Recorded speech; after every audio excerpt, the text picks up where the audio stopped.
And then when they start communicating, they may be at like the third or fourth stages of this, while the one that they're talking to are going to be at the first one. Exactly. I mean, if we bring in some AI terms on this, we spoke a bit about, in some podcast about the difference between humans and machines. And one of the things, at least of the current, AI models of today, is that they don't really have a world state or a world model of the world. But I think humans have a very strong one. So if you think about the conscious part of the prefrontal cortex, it really builds up like an internal model of the world. And you have one of me, and I have, one model of you and who you are and who Henrik is and what this glass is. And if someone comes and tries to say your view of the world is wrong, it really destroys my ability to reason. It really is a hurtful thing. And if someone says, I believe in God and God believes in this kind of values, if someone says you're wrong, your world model is completely useless, that, of course, is very annoying because it stops you from being able to reason about what actions to take in the world. Yeah, you lose your sort of stability in how you're going to be. The foot ground is lost in some way, right? So I think it's understandable, and potentially it's actually useful to try to defend your world model to a certain extent, not to an extreme, but at least to some extent it's useful to try to say that, I believe my view of the world is correct. But this is interesting because I like that analogy with the world model that we all have and that AI might not have yet. Some do. Tesla, we say, have. But because then it also sort of in one way explains why incremental change is easier than paradigm shifts or fundamental change. Because then I argue if you can keep your world model and add facets to it, that is one type of change. And when you get to a point where actually what I've been taught and everything I know about how to organize enterprise, which is based on Michael Porter, and I'm just making, and this is not valid anymore because that was written in the 70s when we had a much more slow-moving economy. Then you get into a point where actually the world model of how to build enterprise or how to change or how to behave, this is much more drastic. You're going into the patterns and DNAs of the companies and changing them. So, and I argue then, if I follow up on you, that, well, this is changing the world model, in the context of how to operate the company. And I think that's also what we see. So people are resisting change when it's completely outside of the world model, but when we can fit it into our normal model quite easily, it's easier. So change is hard, yes, but some change is extremely hard versus other change is quite much easier. I read somewhere, and now I wish I would have remembered where this was, but that intelligent people have a harder time to shift their perception of things. Like if you have, the idea about a certain thing function in a certain way, or, the whatever, and if somebody comes then and tell you, like, no, you're wrong, that's not how it works, then level of intelligence can sometimes be in the way of actually shifting your idea about, I was wrong about that. Ooh, that's an interesting statement. I don't know that, but it's interesting. I've heard, other ways to describe that thing. So, I'm not a psychologist in any way, but I remember one rhetorical kind of lecture I had once, and they spoke about, if you want to change the mind of someone, you can tell if they are a small sibling, a larger sibling, or the middle sibling. Yeah, that's another one. And that really changed the way you should approach trying to convince someone. So if someone is a large sibling and they have smaller siblings, if you go to tell them, you're wrong, this is the way it is, they will be really, really offensive and defensive in the rest of the discussion. It doesn't work. However, if they are a smaller sibling and they have elderly siblings, that's a really good way to do it. Because it's my bigger brother telling me how it is. And they're used to that, so they conform to it. But it's hard to tell, is it a connection or causation or correlation to intelligence, or is it a sibling type of thing, or is it a psychological trait, to the openness and agreeableness kind of traits that we otherwise have? But I can extrapolate maybe it has nothing to do, if I remove the word intelligence and put in the word thinker. So someone who has thought hard about something and tried to build up a world model and spent a lot of his effort in trying to sort things out, and it actually works for him, then I could understand how that person would find it very much harder to discard that versus someone who is sort of, I haven't thought about it. Oh yeah. Do you mean I was doing that before? I never thought about that, and now I should do that. Okay. So I think it's also about the thinking man who has overthought his world model, has a hard time letting go of his perfect idea of how it should work. Whereas if you're a non-reflective person, or if you take every day as a new day, I think you have a different mindset altogether for change. But isn't that when you talk about the incremental change versus the very when you just shift things completely? Isn't that part of what they call nudging, when you just take things one small step at a time?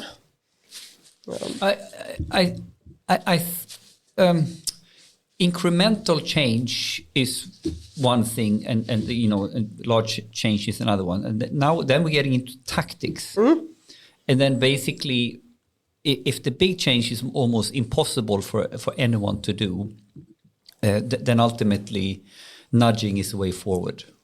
So it's a way to. I mean, like I can't convince you that your world model is bad from day from Monday to Tuesday. So I need to nudge you. I need to feed you until I get cracks in your armor, until your armor starts falling apart, until you're naked, and now you are ready to go. So nudging for me is even the point of unlearning the old model or the old view. You need to unlearn in order to relearn something new. And for me, nudging is part of that game of unlearning. Similar to perhaps boiling the frog kind of thing, if you have you heard, okay. I've heard it, but what does that mean? I mean, it's the very nasty story of if you actually put a frog, if you put a frog in a pan of water and you start to boil it, if you do that very slowly, they will simply stay in the because it just get cozier. Yeah, it's warm and nice, and at a certain point, it starts boiling, and they're still in the pan, and they die.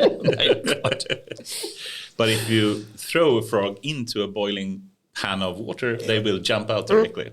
Yeah. But if you do it slowly enough, nudging slowly, you can move people and views in perhaps surprisingly, efficient way. That turned really harsh, really fast. but I want to share, at summertime sometimes, when you're at the beach or at the pool, you try to figure out what useful books can I read. And I had one book this year, Atomic Habits. Could you check out who wrote Atomic Habits, Goran? Have you heard about the book Atomic Habits? Have you read it? Because Atomic Habits to me is the latest book I've read that I think in the best way to me go deeper in basics on understanding how you make change happen. And the core story is a couple of core concepts. One of the key concepts is compounding effects. And basically there is no transformative change that, it looks like transformative change, but actually it's compounding effects of doing many things right. Microscopic things many ways. So if and there are examples of how they made the UK cycling team going from being very average to super good. And what do? They started to tweak and improve on every little small thing they could find. So this is one core dimension of Atomic Habits, compounding effects when we talk about change and how you get it. The other major story is that change is extremely hard if you don't set up the right context or the right environment. So basically, the simple thing is like if you really truly want to change from being a smoker to a non-smoker or being maybe fat to a very sporty guy, it starts with changing your identity. With your identity, it means you're not going to have fat food at home, or you're not going to have cigarettes at home. So you set up an environment, you set up a context where you it becomes more easy to do what the change wants you to do rather than do the normal thing. And I think that's all these things are so problematic that they're so easy to. We don't understand compounding effects, and we don't understand how to set up an environment where it nudges us to do the right thing in relation to change rather than going back to our old habits. But what I really liked about Atomic Habits and the way he set up how to go about with change is when he stated the fact that you should sort of you should see who you want to be. Do I want to be a person who does these things, or do I want to be a person who is perceived as this? It starts with identity. Yeah, exactly. And coming from when we start talking about, organizational change, and are we prone to change? Are we not prone to change? And I think that's such a key thing. Like, why are we doing this? Yeah. Why is there a need to go from this phase to another phase? And I think that's one of the other things that's so often missed when you do big transitions. And I think that learning from Atomic Habit is profound. And let's put that now in an AI and data context. So if you have been an analog company for your whole life, I talk about companies that are 100 years old and they really grew up in a different era. And of course they have been computerized, and they see themselves, their identity is that we are using data. We are users of data. We are consumers of data. And now maybe in order to be completely data-driven and really embed and get data AI at scale, they need to understand themselves not from being, the identity shift from being users of data or consumers of data to data-driven, or so data and analytics and algorithms becomes an integral part of how they do their business. It's not some AI sugarcoating on top of their analog DNA. It's really identifying themselves as this. So I've been joking, and I said in Vattenfall when I was there, do you guys realize we are an asset company and we need to become 50% a software algorithm company? So this is the identity part. So I think this is profound, that we try now to do digitalization change, but we haven't really touched the core DNA or identity of the company. Yeah, but I see that a lot when I'm out talking to big companies and organizations, and of course some companies are very far in this sort of journey. I hate that word, but still, in a transition from one phase to another. And IT, or the technical part, has been a tool for something for such a long time. It has been something that you have to have, but it's tucked away down in the basement somewhere. Just cost money that you don't really know what they're doing. Nowadays, it's at the center. It's at the core. It's probably what drives value to your company in one way or another. And that means that we also have to shift how we perceive or how we see the people actually doing the work regarding tech. And I think even though people today, they say that it's important, and they, put fancy tech conferences or whatever, but they don't really understand what it means. And they don't see the actual value of being technically driven. And one argument could be, if we follow the path, have you truly changed identity? No, we are consumers of tech that someone else is doing for us. We are not a tech company. We need to infuse tech thinking in our core DNA. That's an identity shift right there. And if we follow Atomic Habits, that's the first step in any fundamental change to succeed, then here is one part, maybe a big piece of the puzzle that we haven't been able to communicate or really take that in. And isn't that something that's quite easily, and I'm asking you now because you're the expert here, isn't that what's sort of one of the puzzle pieces to actually get AI into proper, where it could be, where it's, doing the most worth? You can start. I have my view on that. Oh, sorry, I was writing. Could you repeat the question, please?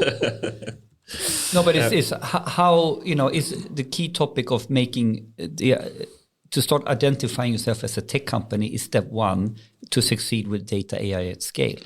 And if I take the answer, I think that's the core, that's my core message.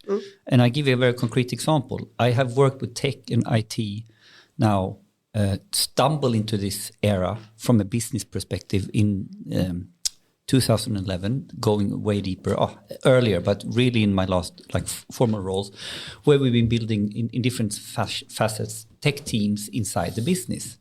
So basically working very closely with the central IT teams, but really embedding data and analytics in the normal business teams. And I think that because if your identity is that you are a tech company and that's part of your core DNA and core business, then you can't really organize all the tech resources as support resources. You have maybe platform infrastructure resources, but of course you have your data scientists right in the middle of the business team. Yeah, because they need to know what it is that's the problems or whatever. So it's very, very simple. And if you simply shift your identity from a user consumer to an identity of I'm driving my core business with it, that will have a huge consequence how you would organize and steer it. And how you would innovate, of course. Yeah. How to bring stuff even better. Yeah. So I follow what your argument, and I'm exactly on that same trajectory, that if you really want to do data AI at scale, you need to understand your identity in a different way,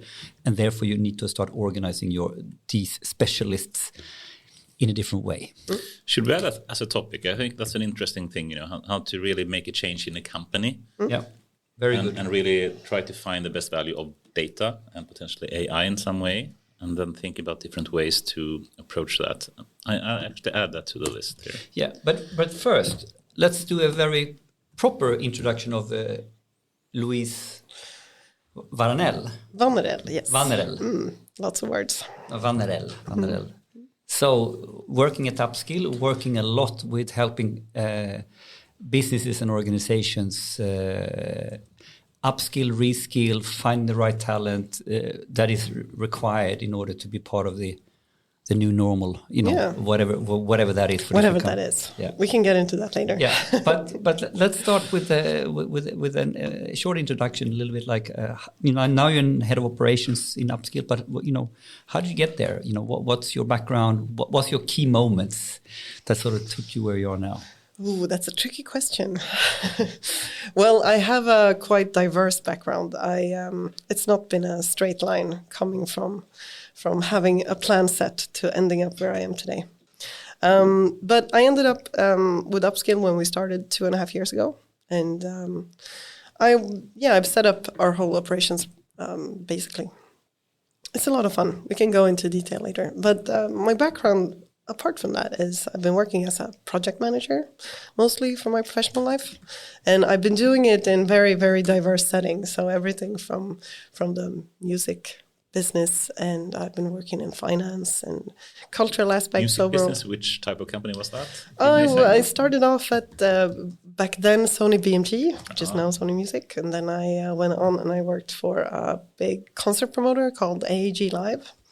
And then I worked for the Stockholm Jazz Festival for quite some time, did their press and stuff. It's just surprising, how many of our guests here at the AI, after our podcast that have some kind of musical background and interest and passion. Yeah, I was an avid record collector during my school year, so I got to know sort of everyone who sold records. And then vinyl. Yeah, both. But it was just, I was deep down into so many different aspects of very, very far off musical styles. What's your musical interest today? Oh, it's still very vital. I keep looking for new good things. That's on a constant. So definitely still up there. And do you have any hunting spots? Where do you find it? Even digital, is Spotify a good place? Or do you? Yeah, it is. And I think the algorithms they have is very good. But I think when you've had such a deep knowledge or interest, knowledge is, it's somewhat semi when it comes to music, but interest at least, you have a good way of just like finding, when you find something that you like, a sound or, it's easy for me to sort of follow the tracks to find other things that's related, either by labels or by producers or band members or whatever. You started. That was going to be my question. What if you some hunter tricks here? If you find good music, or you find, how do you find related music? You said it. Yeah, well, producers is always a good thing, but I also think that at least it used to be that labels were really good, especially when you find the sort of smaller labels that just don't do everything. But I never been sort of I like small label music. That's usually because then you know that there's going to be somebody with a big heart in a certain sort of musical style or aspect that's obviously have found different stuff, and the likeliness that you're going to find something else that you like is going to be quite big. That's a good idea. If we speak about change, I actually changed my taste in music a number of times. Oh, really? What would it take to change your taste in music? Oh, I have such a broad taste in music, of course, if you would probably put my music into some sort of AI black box, you could find some traits, and I think part of that trait would be that it's somewhat dirty. I don't like too polished music, but then it could be, it could be the dirtiest Americana you can possibly find, or it can be really, really way out there. Jazz music, maybe not, but at least some sort of electronic when it comes to those sort of things. But Would it be possible for me to persuade you to like a genre that you hate today? Could be hard. Do you hate a specific genre today? I wouldn't say that I hate. What do you dislike the most? Well, it always sounds so elitist, but I mean the very, very well-produced radio that just sort of instantly grabs your mind. I can hear the production value. I see why somebody has made it and the way that it is, because it's instantly catchy and everybody's gonna like it, or they're gonna feel hot, or whatever. But it just doesn't stick with me, and that's why when I say dirty, there needs to be some dissonance to it, because I need to find it to keep being interesting. I know, there's songs that I've listened to for 15 years, and whenever I hear them, I get as instantly caught up in like, wow, what kind of crazy person did this? That's what I'm looking for. I like dance band music. I didn't do that for like 10 plus years ago, but someone forced me to take dance lessons, and it was not my choice. I was forced into it, and I was forced to listen to the music. But after having, by torture kind of listened to the music for years, you start to really appreciate it. Yeah. It's an acquired taste, so to speak. Is that what change means? Do you need to do that? Or what would be necessary to change you to like dance band, for example? Yeah, but I think dance band has some aspects to it, and I think I was quite some time ago. I went into this very polished American country music, which is not too far off from dance band. And there's just these songs about heartbreaks, and and every song on every album is always about heartbreaks, and you're like, who are you? So I wouldn't say that it's too far off, but then of course you add in like identity and who am I and what kind of music do I like. But yeah, give it a go. I'm more than up for it. Okay, so with sufficient persistence, we can make you change your taste in music. I can add on. I don't think it's going to change, but I can add things to it. When I maybe 10, 15 years ago, I hadn't been that much into electronic music at all. And then I was introduced to this, like the very, very hardcore, and so to speak, Detroit techno. And it just blew my mind. I was like, this is a complete new field of stuff that I haven't dived into. So it's more like, it's not so much the changing, but it's like opening up to a new adding on era, and then you add it on, and then almost you forget about that. For now, you're completely into this, and then it changes. Yeah, I like that. But you studied history. Yeah. How is there a link from history, or something you can take out of that sort of study? So that what you were going in that direction. Do you feel like you completely changed direction or left that be, or is it something that you have with you? No, I definitely have that with me, and I would say that the thing that's the red line in everything that I do is that I love reading. So I read all the time. I'm always carrying a book of some sort, and I think I actually went into history studies because I when I looked at everything, and of course going into studies, there's always going to be lots to read, but I was looking at the things that I was interested in, and I'm an interested person. I like to learn stuff, and I'm curious. But history sort of gave me all the books. And I would say that if usually when I tell people like, well, my academic background is in history, and people are like, why? Why? And what do you use that for today? But the one thing that I actually use it for, that I'm really, really good at, just digesting loads of information. And not just only digesting, but also sorting out what I actually need to know and what I need to pick out. Do you have some special study technique that you make use of, or do you just read? I was thinking about this the other day, and I remember when I had these study intense periods of time, I do a lot of patience, with cards. So I read a bunch of stuff and I just read it, and then I completely switch my focus on something. Switch focus. And then I go back and then I either write something or I, try to pick out what was actually interesting. So, playing cards. Are you still doing it? At times, yeah. Nowadays, there isn't, which is, saddened, but there isn't that maybe the particular need to go that deep into something.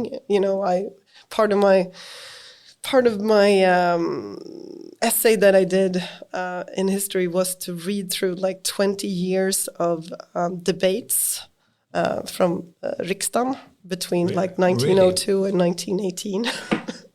Wow. That took a lot of time. Yeah. Why? Or Well, I did.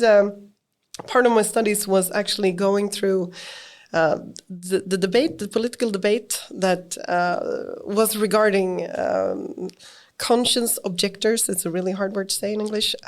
When it came to military service, so I needed to find all the debates where they actually discussed this topic, and then I needed to sort of, write them out and then do my analysis of them. Should use some AI to cluster those. that would have been Today, when you get a task like that, you can solve it quite differently.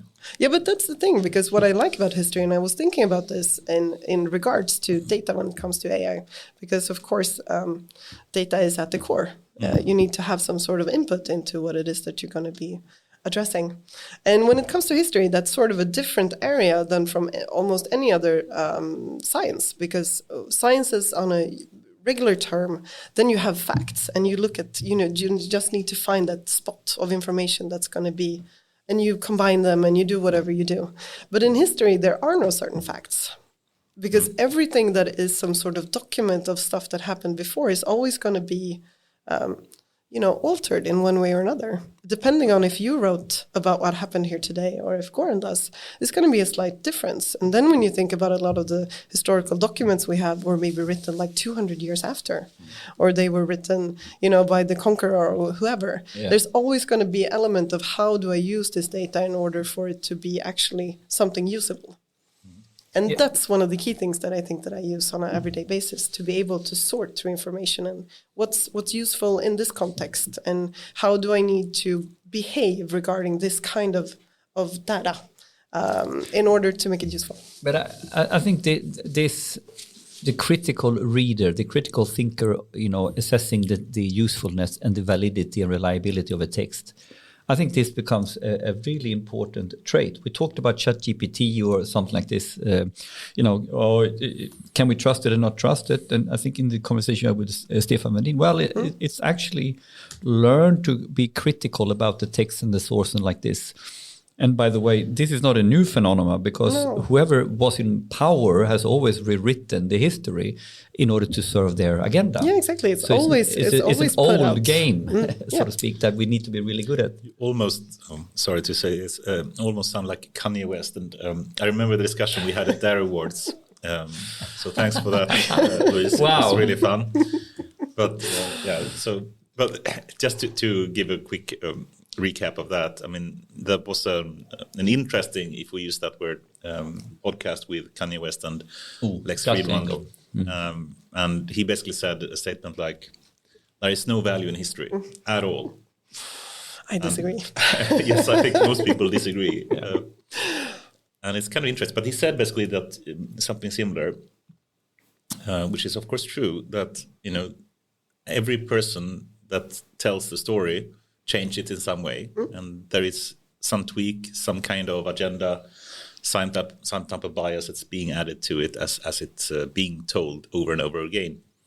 And he claims that that's why all the history that's being taught in school is so biased towards whoever won whatever war or whatever, so it's completely useless. And that's a very, very strong statement, right? Or how would you reply to that? Well, I would say firstly that he doesn't really put a lot of trust in the receiver of things. Yeah. Because, of course, everything that you're taught in one way or another is going to be through some sort of medium. And that medium can be a person, or it can be a book, or it can be, whatever. And if we're going to go deep down the rabbit hole, we can start talking about, perception overall. Like, what do you, in your function, when we're talking about brain activity, how do you see things and how do you perceive things? So you can stretch it really far about about what is a fact. But when it comes to historical data, I mean, how can you,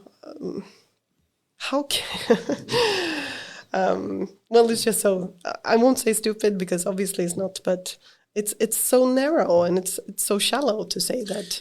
But I think it's an interesting lesson to learn. I mean, for one, of course, history as we know it and have read about it is biased. Yeah, of course. And I think every statement that you hear, especially if it comes from chatbot or ChatGPT or some other AI system, is biased. And then you have to assess the confidence level in some way, as you should always, right? So it doesn't mean it's useless.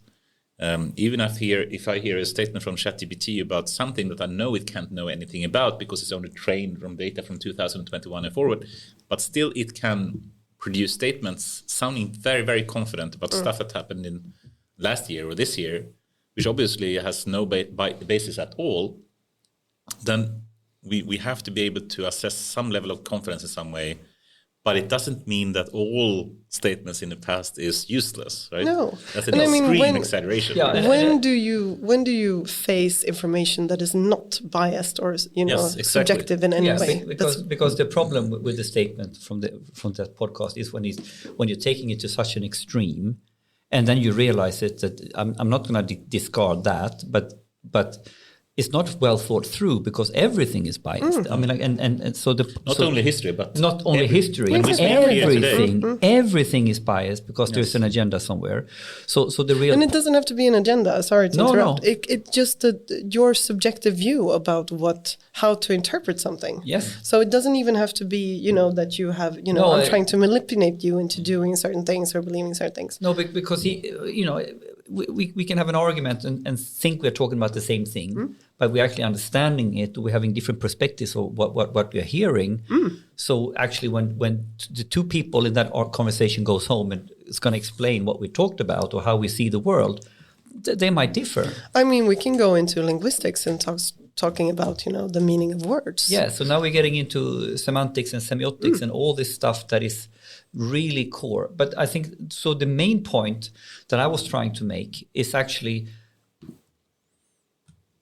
we need to be good at evaluating, assessing, triangulating with different. So, okay, this source says this. Interesting. Do I have other sources that says completely different? And where is the middle? So this sort of conscious confidence level. You need to be able to assess the confidence level of whatever source of information you have. Yeah, right? And I think that's why with ChatGPT, that's the essence of getting real value out of that. Of course, is to understand it's no different. No, it's just that it brings to the forefront. We need to be good at this. Yeah, and I think that's where if I can use my history study points for something, but having that sort of mindset about always evaluating. Whatever information you have in front of you. And I think in more technical or, the more proper sciences, then you're always looking for some sort of proof. And you need to be able to validate that the reasoning behind why you've come to this conclusion is right or not. Well, in history, that doesn't really exist. You can only come so close to something that might be perceived at least, somewhat like the truth. But this is funny. Just the other week, I was, studying homework, supporting my 14-year-old, and he had a history homework, and the homework was to learn how to use different begrepp, different terms in order to assess validity of the text, and historic text, and then so he had the time perspective, how far after it happened was it written, what the source perspective, how influenced or how in the middle of this, was it an objective written text from outside, or was it written by the actual winner of the war? So it's actually quite interesting. Like, he's 14 and they are now studying begrepp, so you can assess how you go about assessing validity or confidence level in historic text. And I find that extremely useful, used to think about, okay, what types of terms or ways of assessing modern text in ChatGPT should we now apply? And I think that's very, very useful. Yeah, definitely. I'm glad to hear that they do that in education. Yeah, and I was quite interested because here's a history lesson. Are we gonna which årtal, which years am I gonna remember now? And then it's like, no, this is begreps for historic validity of text. Wow, 14, year 8. I think that was pretty cool. Cool. At some point, you moved to Upskill Company. Can you talk a bit more about that journey? Yeah. Well, I went from working in music business to start doing more proper project management work, and I went around the different production companies, and I went into finance for some time, and I went into the whole studio and commercial, and then eventually I started ending up in the more technical side of things. So working with developers and designers and doing proper products and services. And then I, happenstance that happens sometimes. So this was in the, I think beginning of 2020. So we're talking just when the pandemic hit. And then I came in contact with a person, Gabriel, who had this idea about starting. And this was after the summer, I think, 2020. And so we started up the Upskill Company. And you of course, part of starting it up as well, or? Yeah. Okay. Yes. And he had been working with similar things before, but he needed somebody who could do things, and I'm good at doing things, good at solving problems. So we started, just working out the concept, and of course talking to clients. And this was then, I think, October 2020. So when we talked about change and how people react when they're facing something that's, the pandemic was something that we haven't really seen or needed to get our head around before. And in a lot of the big companies, they've thrown out all the consultants, and they were standing there. And then people realized about this time that, the world wasn't going to go under just yet. So this brought a lot of change and a lot of momentum, I think, into like, now we have the capacity and we have room to do stuff. And the core idea about what we do is, of course, the core idea is that the right person can learn just about anything, and we aim it towards getting more people into tech, because there's this huge skills gap, and people are always like, we need to find more people or find the right people. And so that is what we do. It's actually, I'm sorry to quote from this source, but I'm going to do it anyway. What Kanye West also said is that... Why are you going here? Oh my God.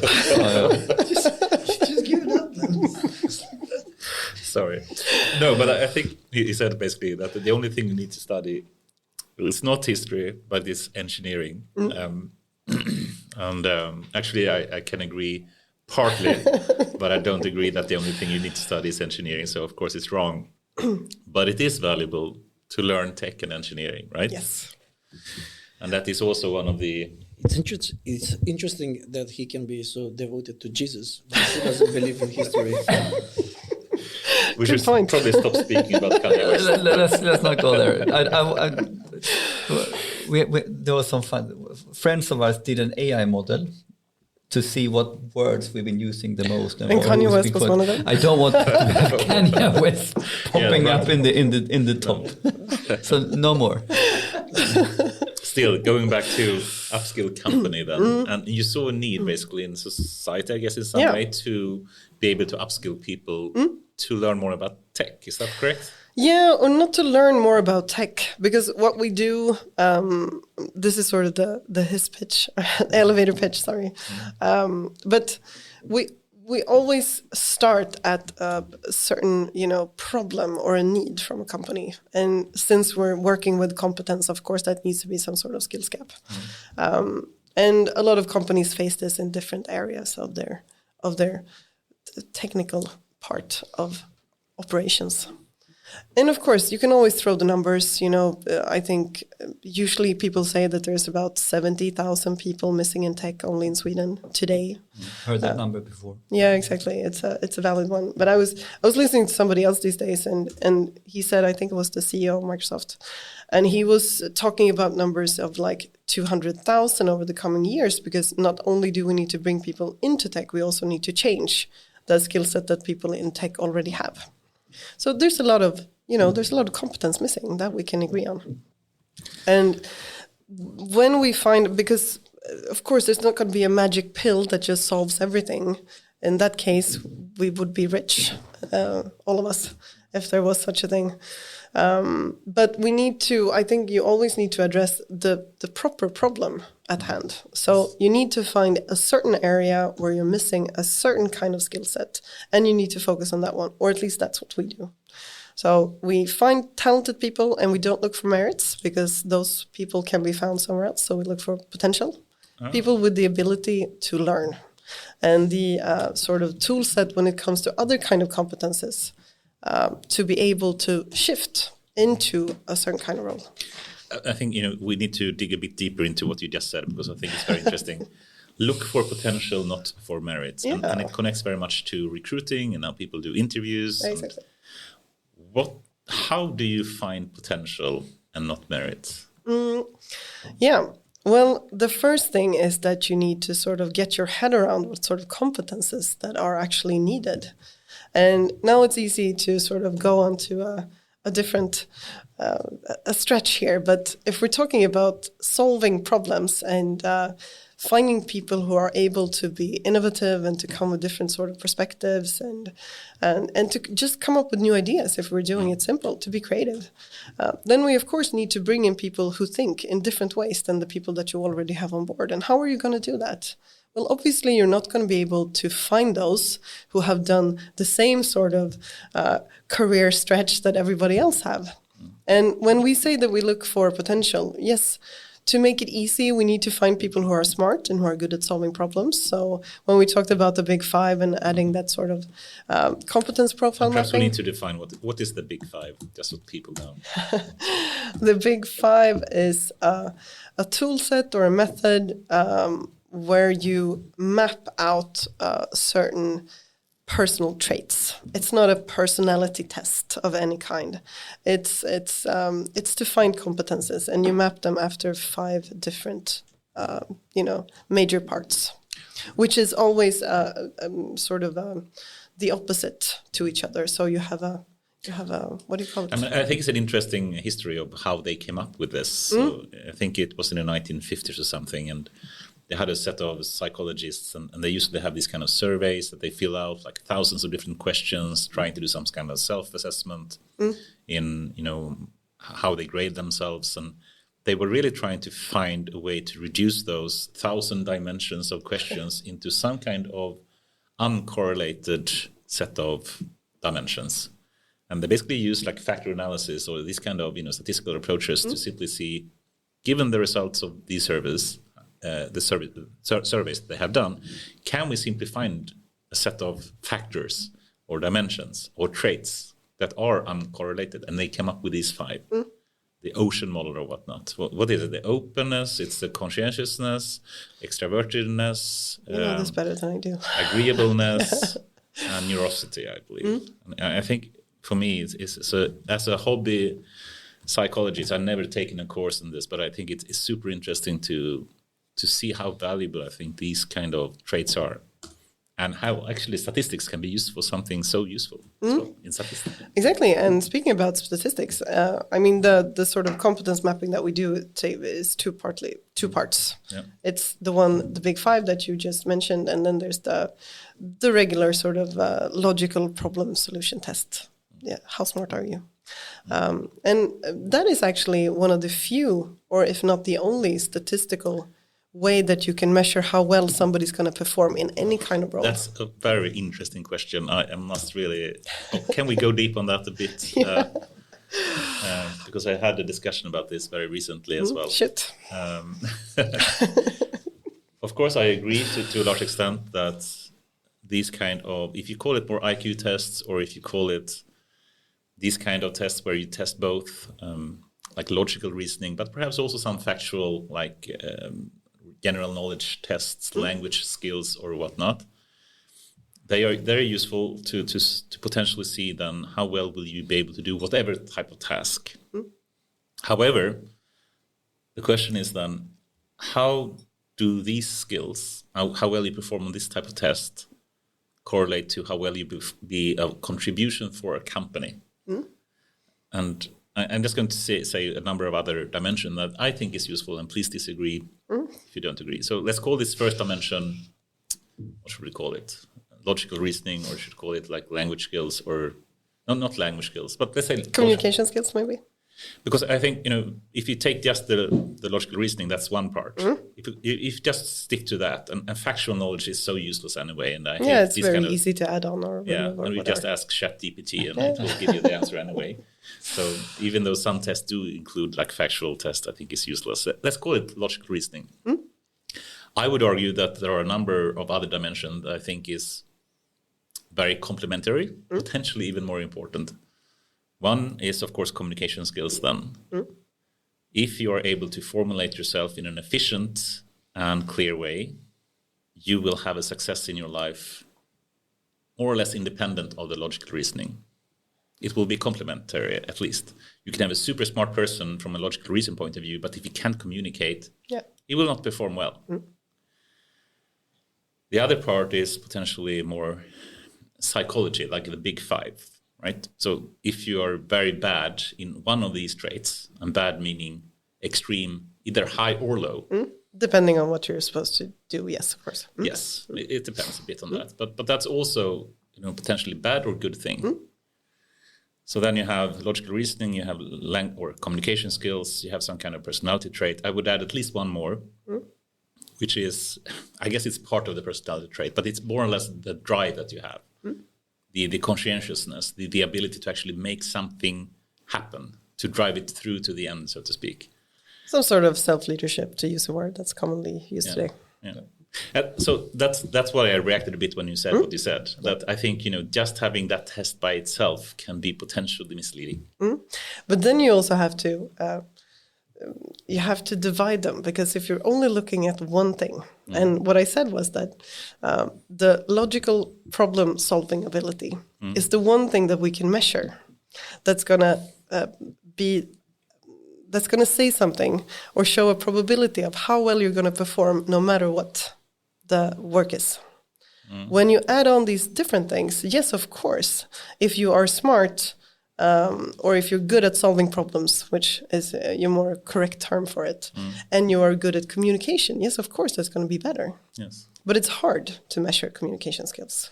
So if we're talking about data-driven stuff that we can, like put into, exactly. Yes. Then that's the only thing that we can actually look at.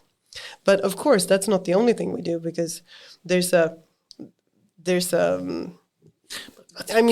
can measure at least the. Conscientiousness is something you can measure, at least to some extent. Really? Some kind of, self-test or self-assessment. Yeah, but self-assessment is always a tricky. It's sort of a blunt object. Yeah, sure. It's hard, but it's not impossible. No, exactly. But if you are going to do things on a big scale, and when there are, certain nuances of things that's going to be able to shift your results, and I'm talking to AI people here, you should know about these things, then you're on a slippery slope. But of course, like I said, when we do this when we look for potential and when we evaluate people on potential, we do have a match of these two. So it's not either or, but we put a higher degree on the two being both the personality test and the competence mapping, which is you call it competence mapping. Okay. Competence profile.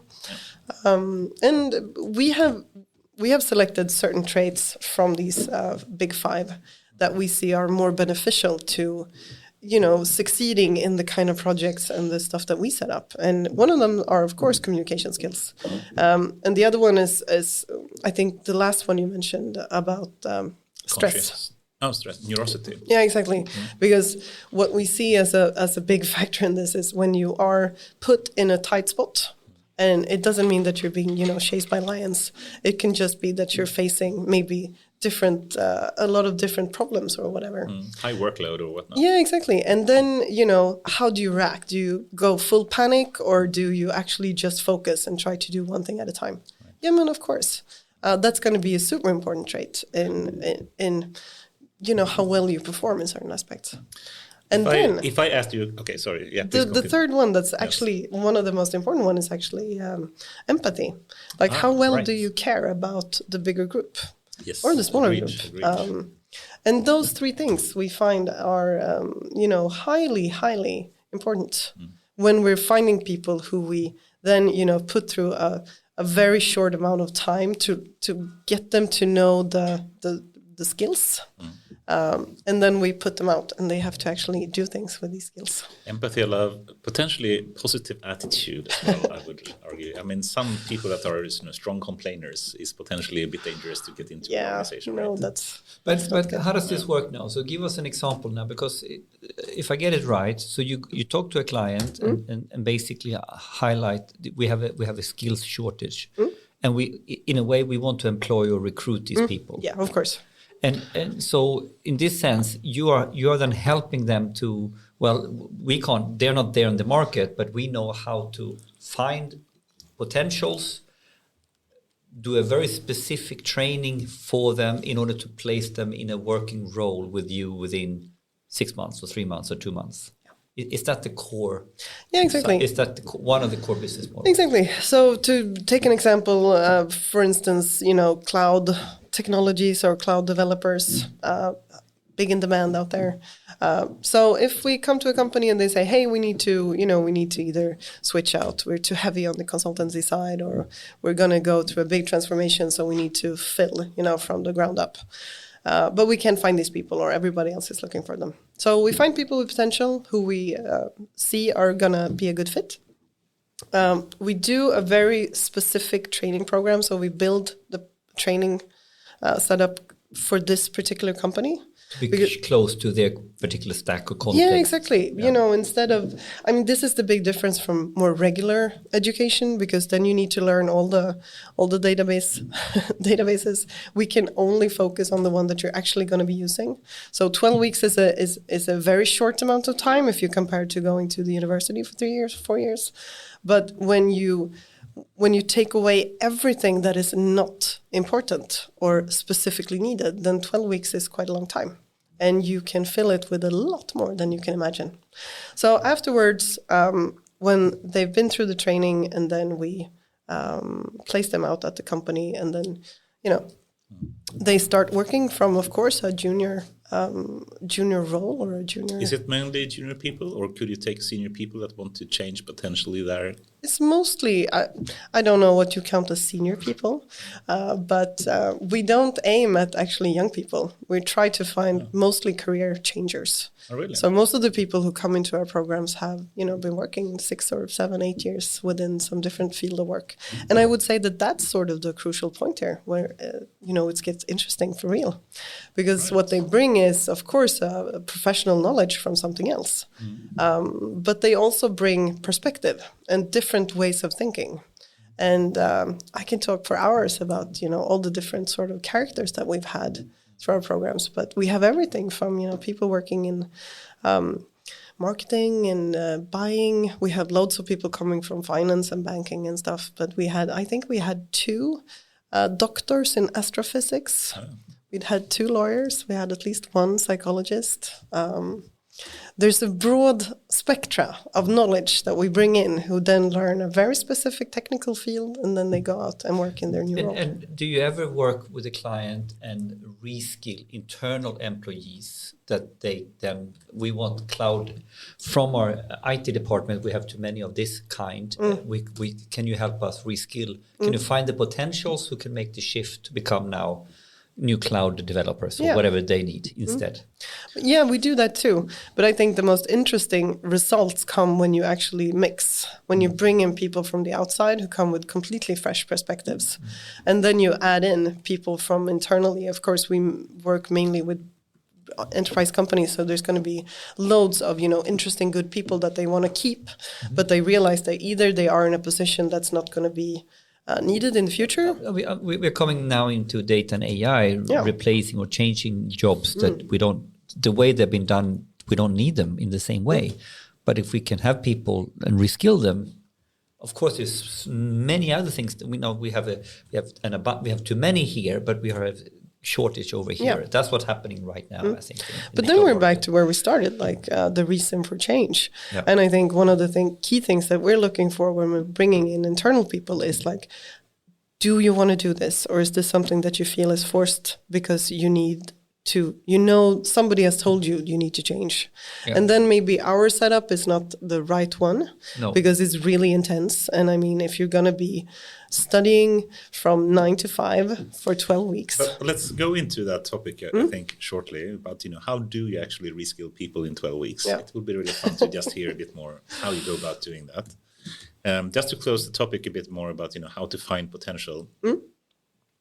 Is it right to say basically have 3 dimensions here then? One is the big 5, the personality traits. Another is the what's called competence profile. And the big 5 is part of the competence profile. So the competence profile is set up by 2 parts. So the logical problem solving ability and the competence, the big 5 sort of personality traits. You mentioned also empathy in some way. Yeah, but that's part of the...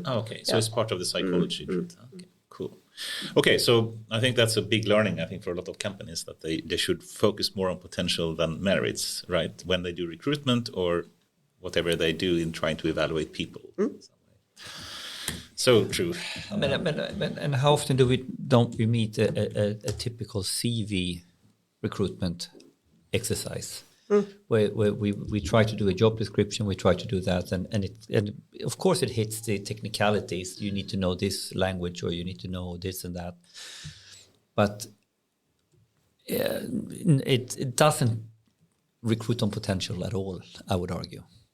No, it doesn't. If you mean a regular CV, no. And if you think about how many, and then you have a lot of the big companies. Of course, they have these tests in order to get to these points as well. But they usually have them too late in the recruitment process for them to be actually, interesting properly. Interesting. What do you mean with too late? No, but usually, or a lot of people use these sort of assessment tools as one of the final stages. Yes. So when you sort it out and you have maybe like 5 of them left, then you add on an assessment test to see what sort of traits they have. And then it's really hard to draw some, actual conclusions from them, because then you're only going to be probably like, yes, this certifies, or, this puts emphasis on what I've already, found out during the whole process, which is usually really long.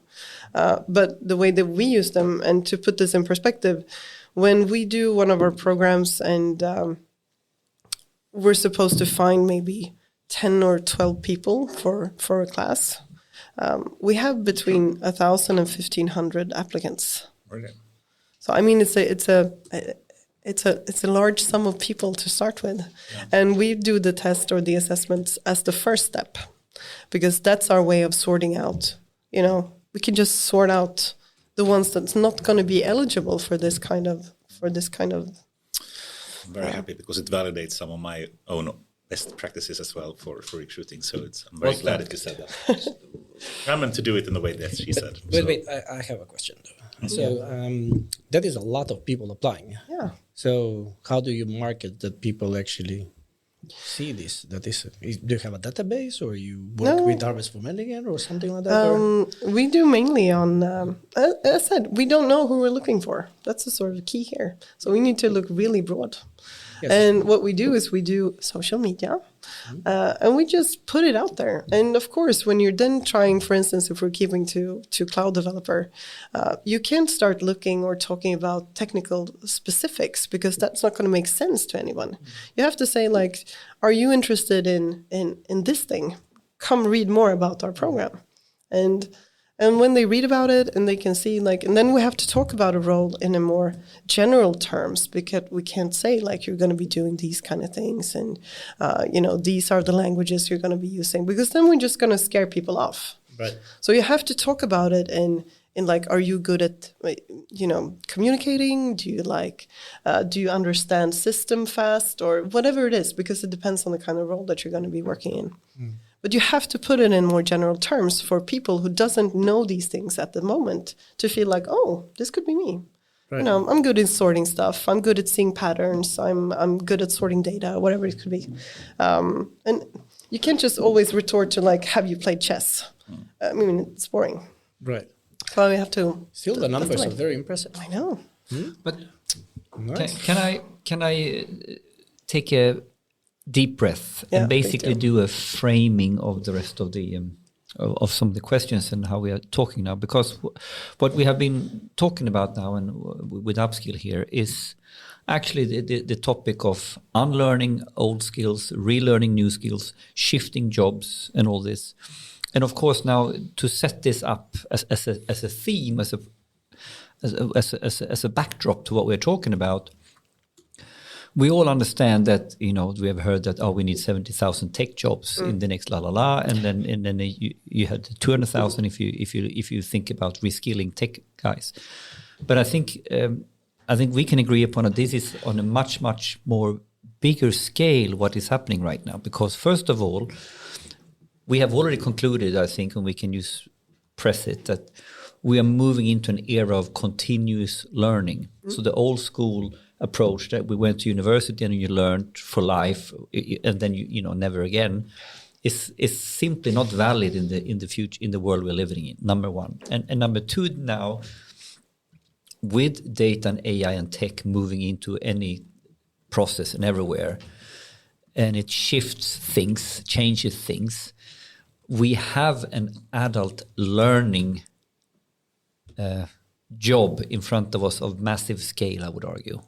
And it goes back to, are you going to be relevant in a society which is driven by tech, or that the tech and AI or whatever it is part of the productivity frontier that this company is on or this country is on? And if you're not really wanting to be part of it, you're going to have a problem as an individual, as a person finding a job, as a team, as an organization, as a society. So in this backdrop, the whole idea to have a theme and really go into recruitment, but more importantly, upskilling, relearning, unlearning, changing jobs, and all those different facets. I think there are so many things with that sort of broader canvas. Yeah, definitely. I think that's very interesting to continue in many different angles on that. So I think that's, to me, like the sort of the macro problem of what this pod today is all about. Would you? Yeah, exactly. I agree. And I would say that the recruitment part of it is, I would say, only it puts sort of the finger on the tight spot when it comes to, do you actually look for the people that you're going to be needing for the future? Because before you concluded this, when we talked about what do you find when you look for merits and CV, and I think it was Stefan who said it last week, if I don't remember, if I remember correctly, that being an expert could be that you are, that you know everything about the past. That's a good way of putting it. That's actually, he said that. Yes. Yeah, and I thought that was such a good way of phrasing it, because maybe your old ways of doing things, or to put it bluntly, just because you were really good at something for the past 10 years, does it really mean that you have what it takes in the future? No, maybe not. There are so many quotes, like really nice quotes. I need to paraphrase it. Knowledge is a nasty thing. Like what you thought was knowledge or what made you an expert is obsolete just around the corner. So it's one of those things that really doesn't last. Yeah, and speaking about having a learning, talking about more about learning, one of these things that people are talking about today, considering that all these things, and of course you're working in the forefront of this, but the fact that the knowledge that a lot of people working in the workforce today have, like 50% of that is not going to be in use in, say, like 3 years. We're not talking 20 years here. But I think also we need to still say that knowledge is useful. I think we also need to say that history is useful. Definitely. Even though the world is changing very rapidly, we can't say that people that know a lot is less valuable than people that don't know a lot of stuff. No, but I think you have to, then I have to differ for the fact that knowing stuff doesn't mean that you're not going to be able to learn things, because it's the learning thing that's the most important part. That's the differentiator, right? Yeah, exactly. And potentially having some frame of reference from the past and history is useful, and that allows them to learn faster. Yeah, and I mean, when we're talking about learning, if we're going to do the big philosophical that's the word, I don't know. And when we talk about learning, it's only 1 hour in the podcast. Take another glass of beer and then it will be fine. It's like philosophical. When we talk about learning, we have to talk about doing mistakes. And if you're going to be able to draw from mistakes, then you have to know your history. And then you can either talk about what you did like a week ago when you messed up, or you can talk about 200 years ago when you messed up. Right. So history and learning and doing mistakes is always going to be. And just to emphasize, knowledge is key, but the scary fact is that what is knowledge is moving, and you need to. Yeah, scary, yes, but I really don't want to make it sound like it's bad to have knowledge. No. Knowledge is, so the point was, you need to seek knowledge continuously. Yeah. Yes. So knowledge is the only thing that matters in terms of going forward. But you cannot rest on your laurels. You cannot leva på gamla meriter. Exactly. So that's I'm trying to you. And I think it can be useful as well to try to differentiate data, information, and knowledge here. Yeah. This is from like the Shannon works, but if you just have a person that is expert in, remembering facts. I saw, by the way, the Jonas von Essing. He won the postcode millionaire, and he's amazing, I think, in his ability to recall facts and store facts. But fact is one thing, and that's, you can call it information if you want to. I think one way to define what data, information, and knowledge is to say data is just the numbers or the raw data that you have without any meaning attached to it at all. Then you can try to interpret that, and that brings you information. It doesn't necessarily mean that with that information you know how to do something. It just means that you know what it means. And then potentially when you move into having knowledge, that means that you also can interpret the information in a way that's useful for whatever task that you want to do. And I remember someone say that wisdom is also when you know why you should do something. But that's another story. But I think it's important to differentiate these kind of things. And knowledge is like a greater abstraction, a greater type of data and information that you have, where you can actually use it in a useful way. And I mean, that's why I think the kind of programs that we do and the kind of people that we find when we talk about potential, because they have proven that they can use whatever knowledge that they had before, and they can add new things onto that. And then when they go out and actually learn the proper role and use this new kind of skill set that we've given them, that's when you really see the benefit of having knowledge from before and having experiences, but drawing from that in your new sort of tool set of skills that you've learned. Yeah. So maximizing the use, I guess, from historical knowledge into applying them for future. Yeah, and also learning how to learn. I think one of the upskillers from our first class, he put it so well when we were done with these 12 weeks of intense training in a very, very specific field. And I asked him afterwards, to sum it up, where has this gotten you? And he was like, I'm not afraid anymore. It doesn't matter whatever people are telling me, something new or something, whatever. And he was like, I'm not afraid, because I know I just have to start at one point and work from there. And then I'm going to solve it. So in some ways, he had a profound experience by going into a program that seems impossible. I'm going to learn a new job in 12 weeks. He actually got to know about himself and about techniques.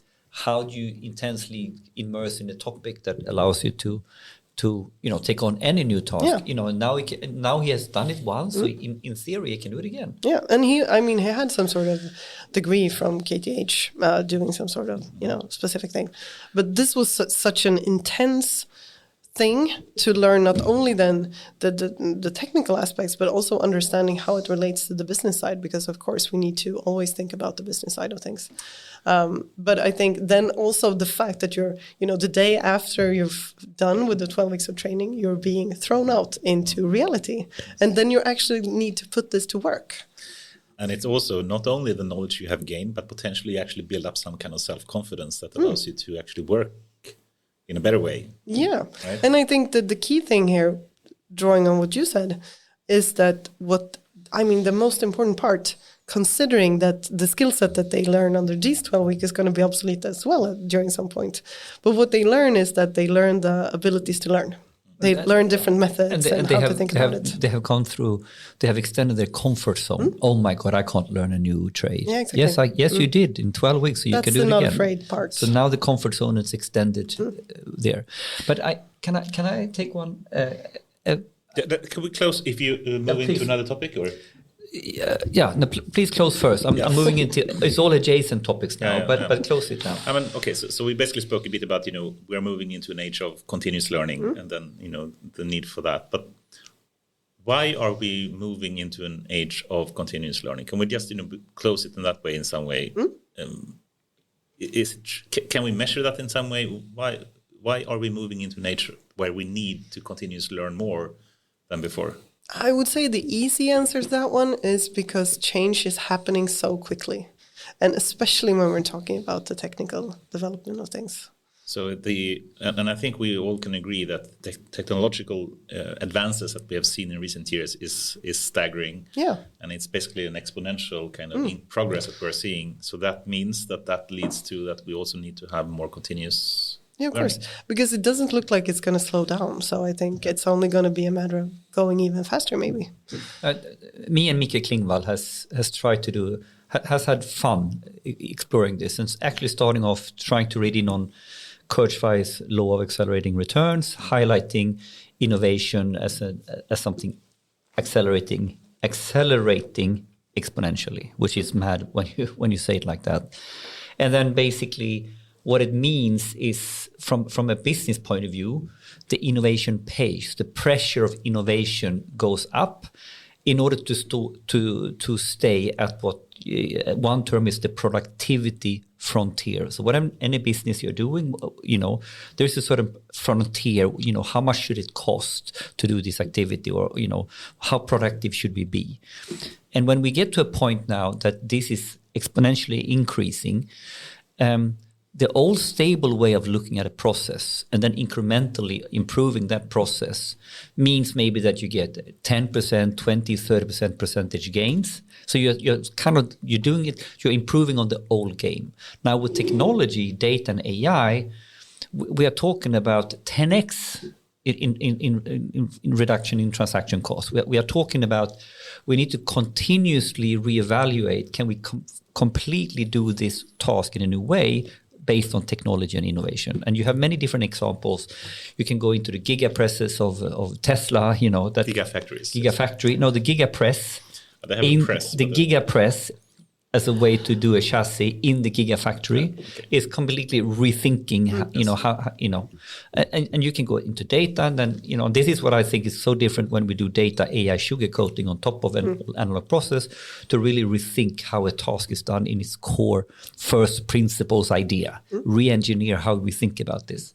And here now comes with Kurzweil's law, this pace is accelerating exponentially. So it means we are not living in a society that is measured in economies of scale and the ideas of the economics that we learned in the 60s and 70s. So we are starting to go into a new economic era, which some people term economies of learning. So here we are going into adaptability wins over efficiency. Continuous adaptability is the name of the game. And that's the reality that I think. Who has the best ideas? who has the best ideas, and it is one thing, but who can adapt them and get them out. I mean, like one thing is to have a great idea, is the adoption and crossing the chasm with that great idea through the whole company. That is really the point. Yeah, keep in mind, fail fast. This also. Yeah. But anyway, so that's I think there is there is a lot of research done that sort of highlights that, and you say it in a blanket statement.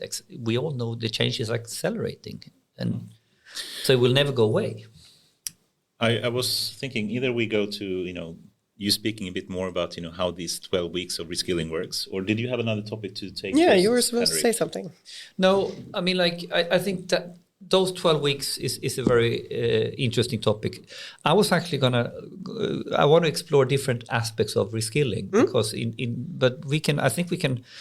because we have talked about this program now, I think it's good to, in this section now, stay here. How do you actually learn a new job in 12 weeks? How do you set that up? It's not magic. Yeah. Are you taking notes? Always. Well, how do you learn a new role in 12 weeks? Well, you have to start off with any sort of change. You have to have a very specific goal. And I really like the part because when we're out talking to clients and they have these sort of issues and give us an example. You said cloud computing. I yeah, guess exactly. It's one, Yeah, that's a good one. But it could be other things like it could be anything. That we have decided to go into the tech field because there's an obvious need for it, and it's fairly easy to set up training in these kind of environments.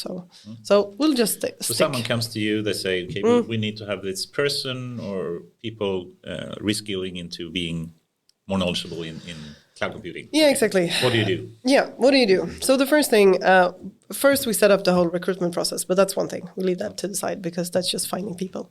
But then we have to dive into what the actual need is. Because if we're going to set up a training curriculum, to use fancy words, that stretches over 12 weeks, we have to know exactly what it is that we need them to know by the end of these 12 weeks. So then I always go into the technical discussions with, different people who works with these things. Because you can't have too high level of people in this kind of discussions because they don't know the details of it. And they always start off in the same way, like, no, it can't be done. Like, really? Okay, we'll leave that to the side right now. Just talk about, So you find some tech experts, you try to, get some answers for them, and they usually say, no, it can't be done. Well, that's either they say it bluntly or I can see that they're thinking it. But you have to sort of start off with, because you have to put things into, a time frame. Of course, we're not going to be able to do architects or, experts in 12 weeks. That would be naive. Can you make me a karaoke singer in 12 weeks? Definitely. I don't think so. That would be a fun thing. But You said you use it can't be done. You said it, right? She knows how to do it. Yeah, exactly. Okay. I'll put you into some hard training. Okay, awesome. Imagine you being in a karaoke for 12 weeks every day. Exactly. 8 hours a day. I think this is a bet, man. I think probably Be careful now. So if this can lead to a real bet, then Louise will put you through a 12 weeks, 12 hell week or health week? Or 12 weeks of hell, yeah. Or you just become like a karaoke master. The guy's like, okay, so the next song goes to you, and that is also good. But they sing very nice. Yeah, but back to the real story. The real story, yeah. So you need to sort of, and I call this the kill your darlings phase, because it's sort of like a recruitment process. At first, people give you this huge list, like, oh, they need to know this, they need to know that, and they're going to be, X amount of time with these, and they should know these aspects, and they should know these functions. The Christmas wish list. Yeah, and I guess it's what recruiters usually get handed from somebody, like, just tick the boxes, and everybody needs 10 years of experience within everything. So you start off with that, and you're like, but this is not gonna, this is not gonna work in 12 weeks. So we need to narrow it down. And then I usually set a time frame, and I say, like, but what are they actually going to be working with for, say, the first 6 months? Because that's a good time frame to put things into. And then you start, okay, they don't need to know these things, and maybe we don't have to have, these functions we're not really working with. Kubernetes, we can take that later. And you're like, okay, yeah, let's take that one later. And then you end up with a list of like, okay, but this is what they need to do. And for the Azure class, we did a very like integration heavy focused training, because for where this company was in their sort of cloud journey, that's what they were going to be doing firsthand for the first 6 months. So, okay, let's focus on integrations then.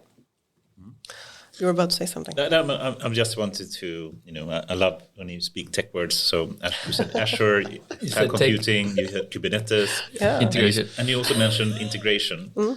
So I guess in this case, it's something about, some company that wants to integrate their existing systems into some kind of cloud Azure system and having integration towards it, built on some container platform, Kubernetes based in some way. Is that correct? Yeah, well, Exactly. yes. No, Just say please. yes. No. Please elaborate if I'm wrong.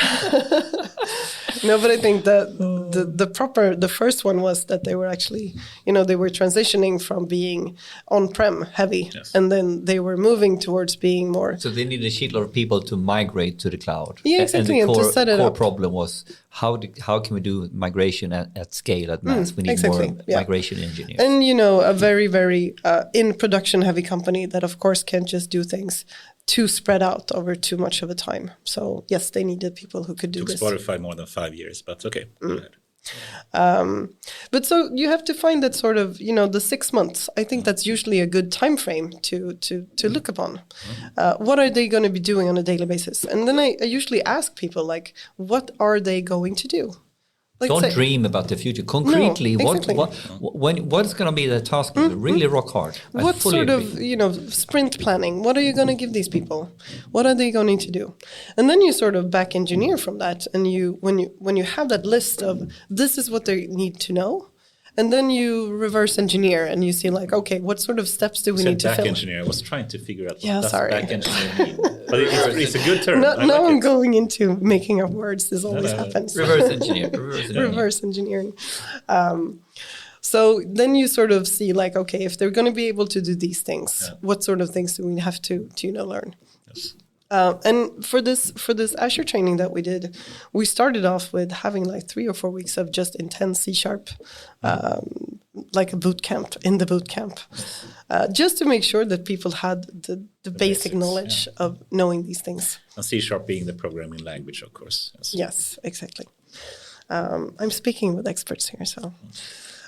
But then we added on and we set this up like almost an agile project. So we had each week like a sprint. So you started off with, doing sprint planning. What are we going to do? And then you ended up the week with doing some sort of retrospective or maybe a demo or something. So for each week they started using, the most basic parts of Azure functions and then adding on for the rest of the 8 weeks. Because we had 3 or 4 weeks ahead of the C# training. And so they got some, just so I understand, they got some, for the first week or first 2 weeks, they got some very, very basic tasks they want to complete they on were, Azure. exactly. So just putting stuff up in, just building the smallest little piece. Yeah. And then they added on for the rest of the week. So each week was like opening a new function, learning what it was, how do I use it, and then eventually they had covered all the different stuff that we've set up for them to do. But let me butt in, because if I hear you right now, so it's not the level of concreteness when you are doing sort of killing your darlings and reverse engineering is actually it's down to concretely how have you set up Azure, what is your buckets all about. How are you planning to, what integration language should they use, and where should they place it, and what should the folder structure be? Yeah. And then basically, so the first week we learned the first step of taking something to cloud. And then the next week we learned this and this. So in a sense, you broke down, you reverse engineer what a typical migration project within that company on Azure should look like according to their standard architecture. And those design patterns you then reverse engineer. So basically now in 12 weeks, you're going to do this project, dry run it until you know all the steps and functions. Yeah. Is that a summary? Yeah, that's a good summary. A very good one. Thank you. But I think that's also the fun part about doing those sort of kill your darling sessions, because it usually leads up to having really interesting discussions on the client side about how are we actually going to work? What is our, do we have any design system? patterns? Exactly. And not only how are we doing things today, but how do we want to do them in the future? So the learning becomes a design phase as well, or a planning phase. Yeah. Actually, you're going out to the cocky and solution architects. Exactly. They think they have done it, and they've done the PowerPoint high-level design. But actually now, when you're going to teach this now, which folder should I put it? What should be the extension on this folder? Oh, I haven't thought about that. And there's no standard on this level. So actually, you are helping them going to the middle protocol level design patterns that they don't have when you look at the PowerPoint. And then since we're sort of topic independent, so we never have trainers on our own side. I mean, I can handle a technical conversation, that's fine. But we always bring in proper experts who know what they're talking about. And they are usually in this kill your darling phase to be able to ask even more specific questions. Like, okay, but if that is your goal about how you want your cloud, native world to function in a year, shouldn't they be learning these things instead? Shouldn't we add on these things? And then we can take those things away. So it's really interesting, it's really interesting. So you're talking now the people who becomes the educators, the tutors for the class are super senior, so they actually go in and can really work with the client. Yeah, we bring on like more specific consultancy firm who are really good at the topic specifically, and they get to set up the training parts, because I know the model of it. I know how we're gonna place it during these 12 weeks and how we're going to, the boxes that we're going to fill.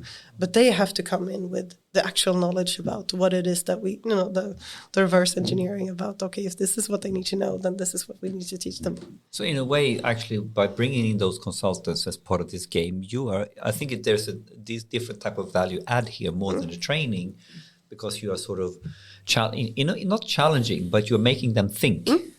In order to be able to do this concrete training in 12 weeks, they really need to think, and then you end up probably finding a couple of frogs or gaps. Exactly. Also, that's a really interesting process, which I really like doing. Is it painful for the client? Well, because sometimes we know it so well, don't we? And then they don't always. And then you usually push the sort of sore, where it hurts a bit. Because during those things that they maybe haven't really decided, or there's like, oh, but I want to go this way and you're going to want to go that way. But now we have to decide. But then when we set up, I'm going to bring back to actually doing the training. And if we're going to keep this Azure program as an example, and what we realized, because of course when we then place them, they're going to be working with different sort of nuances between these things. They're going to add up in teams who primarily works with third-party solutions, or they're going to go into analytics or whatever. So everybody's going to end up in different places, even though the core of it is the same. But what they learn is that they learn how to learn new things.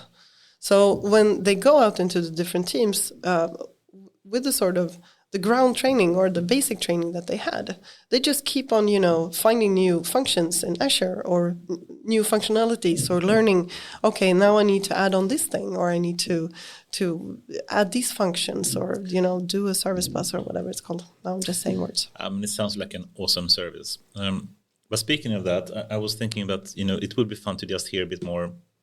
What is the business model really of Upskill Company? How does it work? How does this work? Well, considering that we are sort of selling on potential, so when people sign on and we get a client to have this sort of need, and I think a crucial point here before I go into the details of how the business model works, when people ask me like, who do you want to meet at a company? Who should I present you to? And I always say like, I want to meet the person who hurts the most. What? And this is, there's logic to this, because the one who has the most issues, when the skills gap is actually something that hurts, you don't reach your goals. You cannot actually do the sort of functions or do the productions that somebody higher up wants you to do, because you don't have the competence for it. bring me to that person and we're going to have a good conversation. Because those are the ones who are most prone to actually try something new, because obviously what you've done before hasn't worked for you. So let's try something new. But the business side of things is, of course, that we bring on, as we usually say, we take all the risk. So up until the point where we do all the marketing to find these 1,000 people who are going to apply for this role. And then we set up the whole recruitment process, and we set up the training, and the actual cost comes for the client as a regular consultancy setup. So they pay for them by the hour, and they do that for a specific amount of time, a year, because the end goal of this project is not for them to just add on more consultants. The end goal is after a year, they get to hire them as employees. So that's sort of in after a year? Yeah, after a year. Sorry, I missed some point here, but okay. You have some person, you find, you do the recruitment, you train them, and I guess you basically hire them in some sense? Yeah, we hire them from the start. Yes. So they get paid during the training. Right. And then after a year, you basically release them, so to speak. Or yeah, exactly. So what I probably missed in my explanation here is that you do the 12 weeks of training, and the day after the training is done, then you go out to your new team at the client's place and you start working. And they're committed to go into training, to consulting. Yeah, exactly. So they're hired by us, and they know that they're going to be all throughout the marketing and the whole process. They know what client they're going to end up with. So the Upskill Company is just sort of, the good friend who holds your hands while you do this transitioning from one role to another one. Then 1 year, you said? Yeah, 1 year. And what happens if it fails? Well, people have a mind of their own. So if somebody want to quit, then they're more than free to do so. If it doesn't work out, I mean, if somebody... What are you doing? Sure. Sorry, I was... No, but if somebody want to drop out for whatever reason, if it wasn't for them, then they're free to do so. And that's good for the security for the client side as well. Like, if they would feel like a person isn't a good fit, or if it doesn't work out, then they have a month notice period, like any other kind of consultancy. And basically the company, the client that you have pays for 1 year of consultancy. Yeah. Right? Yeah. And then, so if you look at it, it's just a slightly more advanced recruitment process, because then you have to, what is it called? Provanställning in English. Yeah, what's good? What's Provanställning. test hire. There is a word probationary probation period. Well, our English skills are impressive here. Yeah, exactly. Can we stop there on the business model? I would like to explore. Have you done, what's the difference when you look at upskilling for the very technicalities of a job versus other business skills or software skills? Because sometimes when you reverse engineer, it's not only about the technical skills. You're going to work in a team, and you're going to work in an environment. So I assume there are other parts of the upskilling which is not purely technical. Definitely. Can we elaborate a little bit about the differences about upskilling in more software or business oriented areas versus the pure tech ones? Well, the more technical parts is, of course, very heavily based on doing stuff practically. We don't have room to be theoretical about things. You have to put things into practice. That's the only way to make people sort of ready to go by the end of the training. So they need to put everything into practice. But when it comes to the other aspects, which of course we were talking about in the recruitment process as well, it's not only about being logical and able to solve problems. You need to have the other capabilities that's going to be useful in a working environment. And of course, when you have reversed engineer, you probably have reversed engineered on the software parts or business parts as well. And I would say that one of the finer things in looking for potential is that we can make sure that we have those with us from the start. So we look a lot like, how are you with your communication skills? How do you collaborate in a team? Those other aspects of being a professional person that likes to work and who thrives in some sort of team effort, we can look for those in the start because we're adding the skill set later. So we can make sure that the person that we bring in is a good person that's going to be a good add-on, no matter what the sort of skill set is. And that's a good thing. So it all starts with finding the right people, because without the right people coming into the program is not worth that much. So that's a very important aspect. But I would say during the 12 weeks of training, there's about 9 weeks that's the technical parts, which would then translate into like Monday to Thursday for each week. And then on Fridays we do different things. And I don't like the term soft skills, I have to say.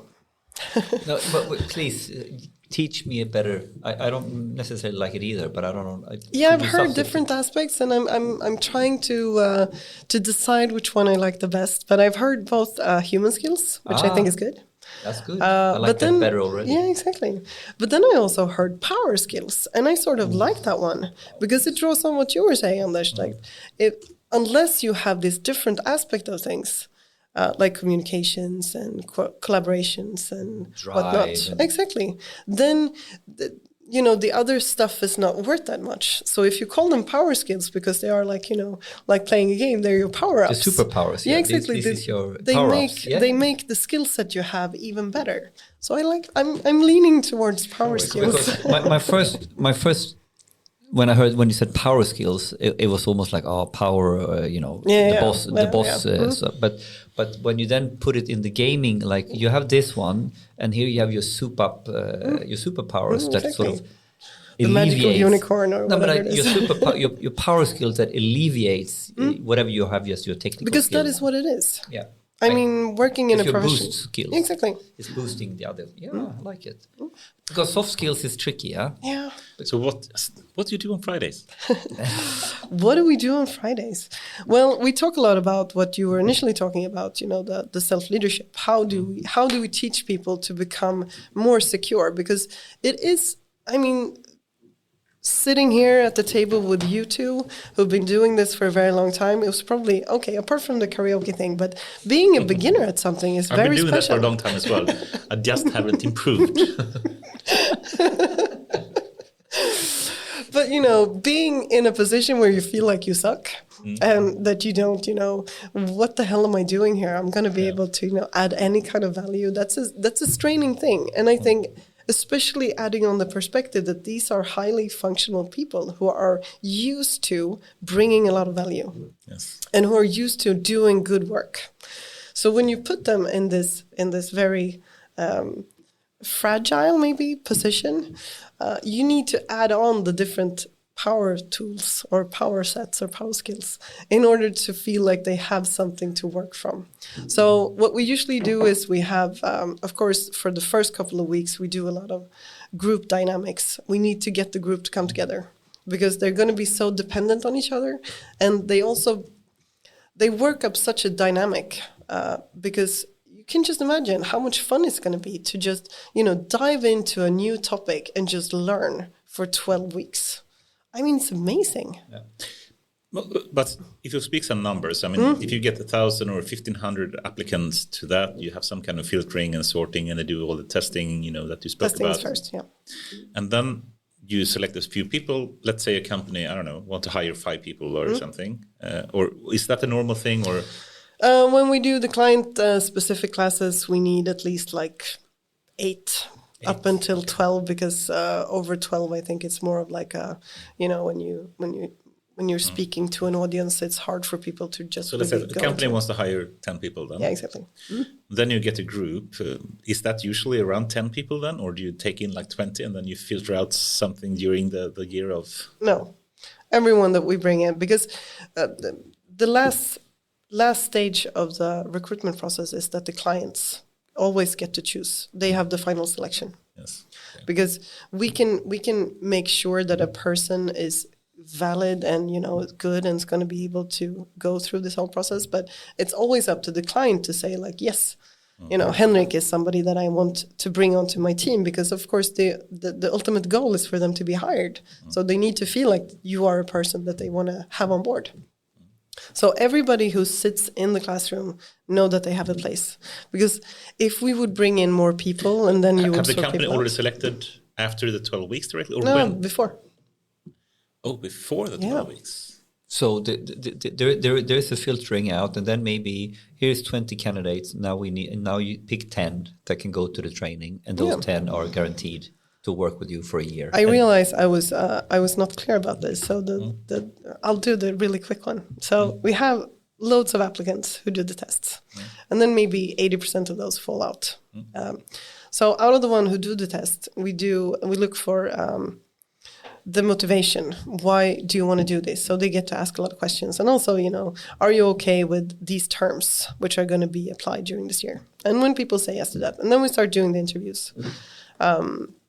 Deep interviews, and then we do some sort of speed dating. And when we have the final selection of okay, these are 15 people or 20 that we feel like we want to hire and we feel like they are going to be able to do this, then we present them to the client. And then the client make the final decision.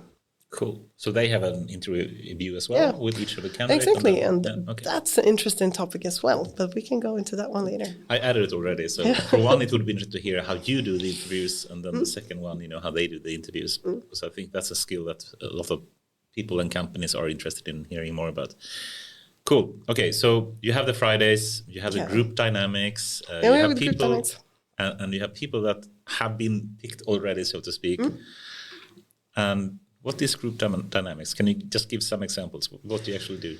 Well, since they are in a very specific situation where they, because doing these kind of projects, when you put, let's say then 10 people in a group, and they know that they are starting from scratch and they need to learn something for 12 weeks, and then they're going to go out and produce some sort of value. And these are smart people. I'm going to say it once again because it adds on to the sort of dynamic that we bring. But they need to, because a lot of the training or the method of learning how to learn is going to be that you also draw on each other. So you need to share the information that you gather. And it's always funny to see that during certain weeks, you have certain people who feel like this is, easy peasy. I got this. And then you see that they grow into the fact that they get to teach the ones who doesn't have as easy during these weeks. Oh, that's a positive sign, right? Yeah. And then after a few weeks, it's going to be the reverse, because there's always different aspects of the training that's going to be, people are going to have an easier time to draw from. So that's what I mean with dynamics, because they need to sort of just level out the, this is mine, or I'm going to be ahead of you. And we've had a couple of Americans on our programs. And one of the first things that they said was oh, there's no competition. And we need to sort of get that competition feeling out of the way as soon as possible. So we do, regular, team building exercises. Personal presentation. What has shaped you into what you are today? Why is competition dangerous? Because it keeps people from sharing the knowledge. Right, so the group grows stronger. The brain index of the group becomes higher. And they get further as a group if they really start taking away those boundaries, so to speak. They need to help each other. Yeah, it's part of the game for this to work in 12 weeks. They need to help each other. Like you have a Navy SEAL team, and you bring the whole team with you from the Hell's Week. The whole group needs to come through. Yeah, interesting, very interesting. I mean, the group is already been selected, right? So they need to stick together in order to survive. So this is actually really, really similar to what the Navy SEALs are doing, right? Yes, I had the same thought as well. That is so fantastic. Yeah, it's very powerful, and in other circumstances than like if I take that military example, or, of group dynamics and how to excel further than the individual, so to speak. The group can actually learn more if they really get that happening. Super interesting that you're working in that way. Very interesting. Yes. Should we move into the interview kind of section? Yes, I think that's a good segue here. Yeah. Okay, so you basically said that there are at least two types of interviews, one that you perform yourself and one that the client does. Can you speak about your best practices of how to perform an interview? Well, first of all, it has to be sort of structured. So you cannot fall into the habit of, oh, you're from Farsta. Let's talk about, our connection to a certain place or aspect. So you need to be data-driven, I guess, is the correct word. So you always ask the same questions to every candidate in order to get some sort of collection of answers that you can draw conclusions from. And of course, you're going to be in a different setting when you can't sort of tick off the boxes of have you had X amount of experience in X amount of languages or have you done these kind of things. So when you talk about aspects of like how do you do structured work or what sort of administrative tasks have you done in this sort of fashion or manner? And we did a program for ServiceNow, which is a platform for ITSM. So IT systems or IT service management, I think is the correct term. And then we added on, how have you worked with some sort of support functions? How have you handled when people had issues that you need to in some way solve? So what I was talking about when Goran asked, how do you set up the sort of marketing phase? How do you get people to apply? And then you have to think backwards again. Like if we cannot ask you about specific things that you have done, but rather what the specific thing acquires, then you have to find different things to ask for. And I think, you never work isolated, so you always have to ask questions about how you perform in a team, what you add to working in a team, and those different sort of questions. But then today, I think it's always important to ask, like, since we are working in the technical field of things, of course, all our candidates need to have shown some sort of interest, because today there's such a vast ocean of courses and programs and stuff that's so easily accessible. So if you come to me and say that you want to be a cloud developer and you haven't done shit, I'm not going to take your word for it. Yes. But if you tell me that you do knitting patterns for fun and that you've also tried to do some coding in Python, then of course I'm going to know you're going to be a good candidate. But I think those sort of features, but that draws on to the next sort of conversation when you have with the client, because it's so easy for them to fall into the habit of asking for, the specific listings that you want to have on your resume. Checking. Yeah, exactly. Yeah. So we do a lot of, training. You had to coach the client how to interview because it's not a merit type interview. Like this is a conversation. This is not an interview where you get to tick the boxes. You have to ask them stuff because you have to, try to find out if this is going to be a person that you want to bring onto your team. So you're emphasizing with the client now that we have done all the gauging and they will learn. But here you need to now recruit on potential and you need to recruit the person and how the person will fit in the team.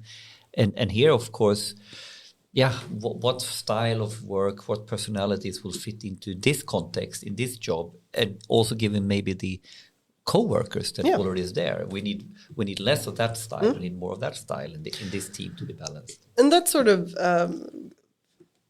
goes back to that initial phase when we try to find out, what do they actually need to know. And I think it's so funny because I don't think I ended up there when we were visiting that sort of area. And that is when you're sort of done with these whole discussions and you've killed all the darlings and you have this sort of, the basics of what they need to know. And I always love the fact that there's always somebody in the room who says like, okay, but you know what? If you just give me the right kind of person, skills doesn't matter. They'll learn. And is that something that you have grown stronger in believing, or has that always been your belief, or is this so obvious now when you've seen this in action? Well, it's obvious that it works on scale. I think I've known it by heart, because I have such a diverse background where I have sort of a tendency to just dive into the deep end of stuff and be like, I'll manage. So I know that there's a lot of things that you can draw on from your experience that doesn't naturally match the ones that you're currently in. But if you have the ability to sort of adjust and make sure that you use things in new ways, then it's going to work out. But to see it in scale is very, very, very fun. But if you want to, I think this is a segue to more societal topic of how we think about talent and recruitment, and also how this big upskilling game is all about. But let's conclude this first. If you have some more, see if we can conclude it. I mean, I'm trying to see, there are do's and don'ts about, how to perform an interview. And of course, we can say that, just trying to check for merits in a CV is perhaps not the best approach. No. And then you still want to, in some way, find the potential of the person when speaking to them. Perhaps if you could, do you have some example questions that you prefer yourself, or some way that you assess a person when you speak to them? I don't do the recruitment process myself, but I like to ask those questions like, what have you done previously, privately or professionally, that you think is going to translate well into this new role? Yes. Because when you see how somebody thinks about how they can translate other kind of knowledges into this new field, that's when you sort of hear like if this is going to be a good one or not. So the question pushes them to think about the new role, thinking what they've done and connecting. Yeah. And then you also hear like, has this person tried to understand what this new role means? So there's a lot of aspects to what comes up in it, and also the self-awareness about what are my strengths that I can transfer into something else. Because the transferal part of this is really important. I've been doing interviews for so long, like 15 plus years, so I have my own way of doing it. And I don't want to go into it because that can help. You have to go into it. Yeah, exactly. Now you have to say something. What are your best questions? But of course, fact-checking is horrible. Checking for skills and merits is not a good thing. But I don't want to ruin, Yes, you need to ruin now. Yeah. You opened the gate, so You're not getting away from this. By the way, he's doing that all the time. He's a little bit like, he's always saying halfway and then getting all of us. So shut up or put up. No, but I think you said... Right, let's do this with the music a little bit, right? Like No. 10 tips by Anders. How to do this is about go. this. So, let me phrase it like this. All right, 5 tips. I just want the best. I don't care about the rest. I just want the best questions that you have. Yeah. No, but I agree, of course, that we need to have a way to ask, for open questions. And for me, at least, it's like a double thing. Each question is partly about, trying to see if they can have an understanding of some part of the skill that you want to do, if it's cloud computing or whatnot. But it's also about communication skills. So at least I'm trying to combine the two. So with every question you ask, it should be also a way to evaluate if a person can communicate something in an efficient way. And then I usually stress them a bit as well. Do you do that as well, or? No, I'm always super nice. Really? No, but I don't try to stress them. This is sort of a stressful situation anyhow. I mean, being an interview is always stressful. I was scared shitless coming here today, but even though this is just a conversation, you see, we're switching here. No, but I think being in a situation where you have an interview, you maybe really want this job for whatever reason, and to give people the best sort of situation or setting to actually give proper answers, I would not stress people out, because that's sometimes people can really put up a performance. They can have been really well prepared to give some answers, and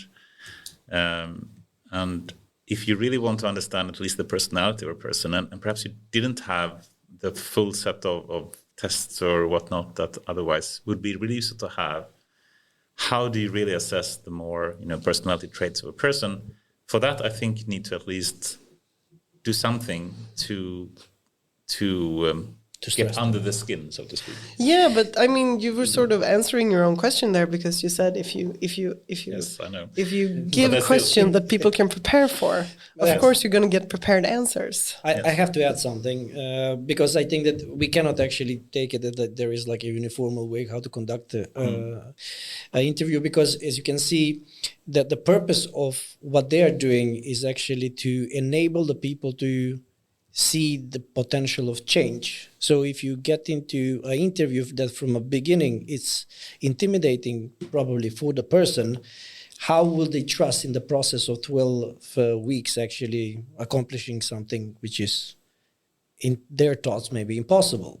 So I believe that you don't want to stress them, but then if you want to have like a high performance team, like you are, for example, like you want to have like a coding and you need to do, I don't know, do that under some very weird circumstances, then stress test would be super great. In sales, for example, we would do a practical test. So pitch me, right? And that is a stressful enough. Yes. But depending of the interview, so you cannot basically take like, okay, this is the best. So there must be a best scenario of interviewing for every different job title there is. Yes, and there are so many ways to do interviews. I've tried so many of them during my years, and there are merits with every one of them. But in short, trying to do that in a short period of time as well, because it's really time consuming to do interviewing. But let's do it around here. So name one characteristic that you will put like a high rate. This is actually what I look for in a person. Communication skills. All right, communication. For me, can I trust this person? Very important, and you can actually learn that very, very quickly. Louise? I really like people who don't necessarily need to go by strict rules. Right.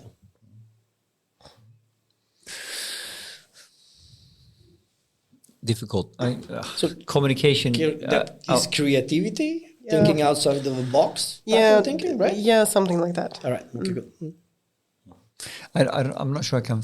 What's the word for it? Communication skills is broad, and I think I look for that. But a lot of times, I don't have a good word for it. I want to see or feel how does the candidate connect and can interrelate to whatever picture I'm painting. So there's different techniques also. Do you interview without painting a picture, what the job is all about? Is it questions to prepared? What I like to do sometimes is to paint a picture, of the vision, of the target, what we're here to achieve, what the work will be all about. And typically I play it much worse. I play it as it's a tough job, it's going to be tough change, but I play it even worse. And then I want to elephants burning. Yeah, elephants burning. But never sugarcoating. This will be the most awesome job. This will be all parts. It will be some dirty parts. It will be some fun parts. We will have fun. But what I'm looking for or listening to after is how is the person able to connect with the vision or the idea what we are trying to do, and that is of course communication skills. But it's also, did he listen to what I said, and did he now frame what he was doing, and could he relate to it with what he's been doing in other jobs? So now I might change my mind to something more specific. You need to think about. No, I don't know. I don't know what the word is. Connecting to. I know it sounds like you're almost saying like seeing a vision or sharing a vision or. Yes, but it's seeing some sort of. Yes, but how can he share, or how can he understand the vision in the short term and start linking to it or connecting with it?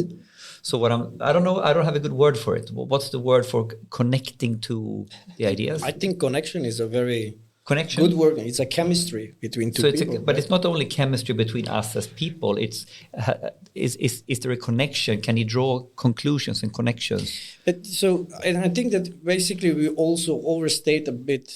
Or we overthink a bit when we hire a person that he needs to be specific for the job, and he's gonna, he's coming and from the day one, he's actually gonna do the job like it is. Even he's a data scientist, let's say he's a salesperson, etc. He used to sell medical supplies, and suddenly now he needs to sell events. That is a long-term sale, that is a short-term sales, right? He has the skills, but I have seen many people failing in that. They cannot, because the way how they are taught to sell is not applicable to events or, let's say, short-term sales. So they need to relearn everything from scratch, even though they have the competence already. Right? Or maybe data science, now they're working in Python and suddenly they need to do Julia. Is that a stress enough? Yeah. But communication skills and, I don't know, connecting of being able to relate. I have a different one. Yes. Or I think I summed it up. Curiosity. Curiosity is good. It's a good one. So we had communication, trust, curiosity, and Connection. Connection. Right. Relating. Right. All right. Cool. I think we But did good. Can I to close this topic, I want to ask a question from another angle. So we always ask, what is your best tips for asking questions? What questions should we ask? I want to flip it. What is your best tips? What to be listening for? What are we actually listening for? Because a lot of times, I think you exemplified it. We ask for something, but we are actually listening for two things. We are asking something, and there is a textbook answer, but I'm listening in how he answers. So what are we? What are the biggest tips? What should your ears be doing in an interview as an interviewer? So the no-nos. Okay, this is like a red flag, or? No, it doesn't need to be red. It can be both positive and negative. But when you are doing I flip it. You ask the question not because it's fun, because you want to find something out. And then sometimes when you want to find this out, it's very subtle, or it's not it's not what it says. Sometimes it's how it says it, or So what are we actually listening for? So do we have any tips on listening? Yeah, but I think Anders was onto something there. Yes. With the fact that you said that you're trying to then put maybe some stress, so you're not get the answer that somebody has repeated to themselves. And I think maybe that is something to listen for. And I'm gonna now go on stretch and say that that's linked to curiosity, that if you see that when you ask a question and somebody actually thinks about it, like they listen to what you said and they actually think about, okay, how do I respond to this in an honest way? Maybe that is something to listen to, whatever the kind of question is. That's why I think communication skills is such a profound thing, because it really means that if someone can listen, communication means listening as well. Yeah. It means that they can reason. That means it can build up their world model, so to speak, structure their thoughts, and quickly come up with some kind of reasoning skills about what the answer should be, and then formulate that in a short and very precise and clear way. That is a very powerful set of skills. So when you fill communication skills with all the sub-facets here, you are listening now for, did he easily and fast pick up and understand what I was talking about? I mean, I want people to be fast, typically, in understanding. Did he analyze? Did he? It can be a she as well. So yeah, saying he all the time. Sorry, so I Kirill really was very apologize. fast here to pull out like, hey, all right, so. Good, very good. Hen. They. It doesn't work in They. English. It doesn't work in They. English. It's a höna in English. You can use they. They. So I think with the questions, I think you're listening and analyzing. Are they able to empathically listen to what I'm saying, reflectively listen to what I'm saying?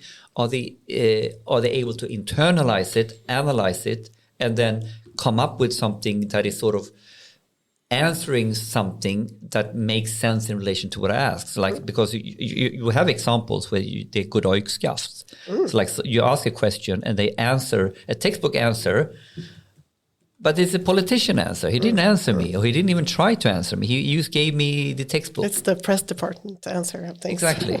So I think the listening skills here is about, that's how you get to underline. And now I'm empathizing with the communication skills, the way you are framing what you are looking into, the subheadings. Anders. But I have to add something here, and that is that communication skills can be utterly deceiving as well. because it's easy to fall for the, somebody who's good at rhetorics and who knows how to say things. It's easy to sort of fall into the trap of not actually listening to what they're saying. So being a good communicator is not only about, you were talking about being fast, but, being good at communication doesn't necessarily mean that you're fast in your response or that you can give these stage-like good answers. If you're a sociopath, you're really, really good at communication. And that's a really dangerous person to hire. Exactly. So that tricky one. It is not sufficient for sure. No. It can be very deceiving. Yes. So you need to be really good in trying to assess the people in different ways. So it's certainly not sufficient, but I think it's a. But do you have any listening tips? If to listen to the person? Yeah, like when you're interviewing, what are you mindful? I have like a very very structured way of doing my thing, but it sounds when I'm doing.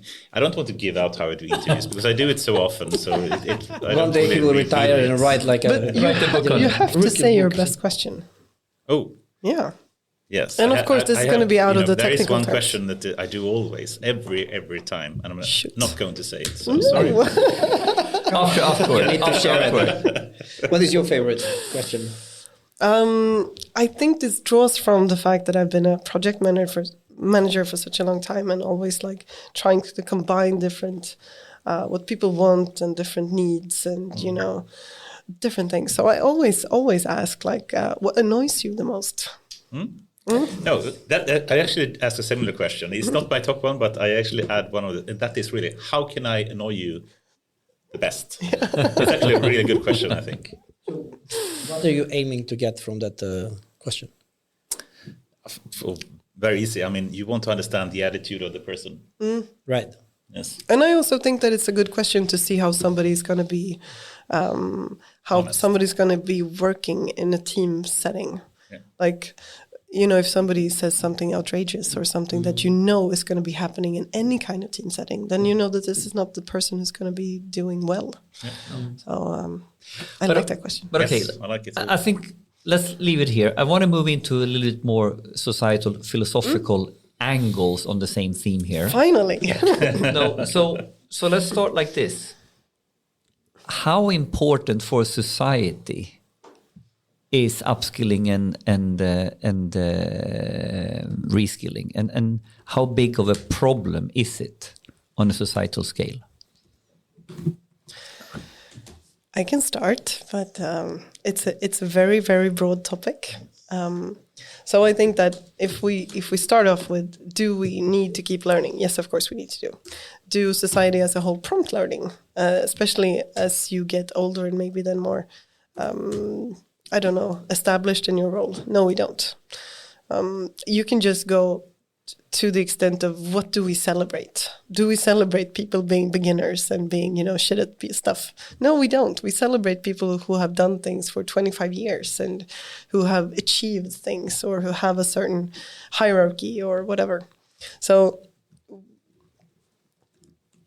that's on a very, very philosophical level. So on a philosophical level, we are not geared to leave a career and relearn or reskill. No. I have to actually admit to having to take a technical break for 3 minutes. We take it. Sorry. No way. I'm sorry to say that. No way. That is the third time in 88 episodes. I know. I'm very sad. Right. But I have one question, and you can think about it. And please don't answer it until I get back. I promise. But I think one. The pipes are going just because. Shut up. Okay, so one problem I think that we have in the society today is that we have a very traditional way of thinking about education, meaning that you go to school in the early years and you go to university and then you work and that's it. And potentially then you can think, and we haven't even spoken about Elon Musk yet either, so we have to. We can leave him out today, actually. We can leave him out, Anders. We can leave him out. Can we? Okay. But anyway, he actually were starting a PhD, but he, interrupted or stopped doing it and went to work instead. Anyway, what is really the proper way more of the future of education? I think, we said in the beginning that we, of course, want to have more continual learning or continuous learning. Continuous, I think. Continuous learning. And then the question is really, should we start working earlier? Because we still need to continuously learn anyway.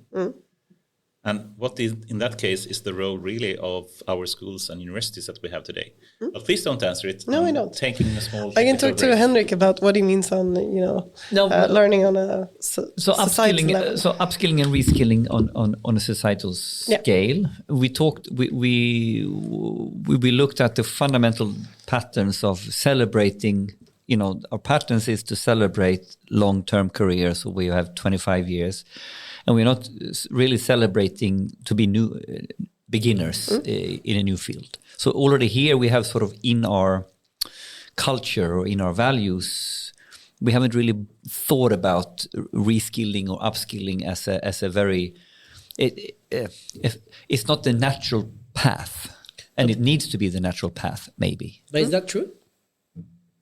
I would argue that in the Swedish natural path, Volvo, Villa, Volvo, Villa, Vove, and 2 children, and then you work in the same company for quite some time, and then you might change company, but you are jumping in the industry. Yeah, exactly. But you and me, we have been talking about this reskilling for a long time. Yeah. Right? So that's why I really got excited to speak with Louise, and that is how we actually... We talked about your business model in 2015. Yeah. And we saw how big, massive scale. But calculated like this. So first, I think that if we are looking at, you said that, this is new. It's not new. In the 90s, everybody, the entire workforce was actually forced to train how to operate with a computer, right? So there it is. And before that, it was, I don't know, after that, it was internet. And before that, it was something else. And it doesn't matter, right?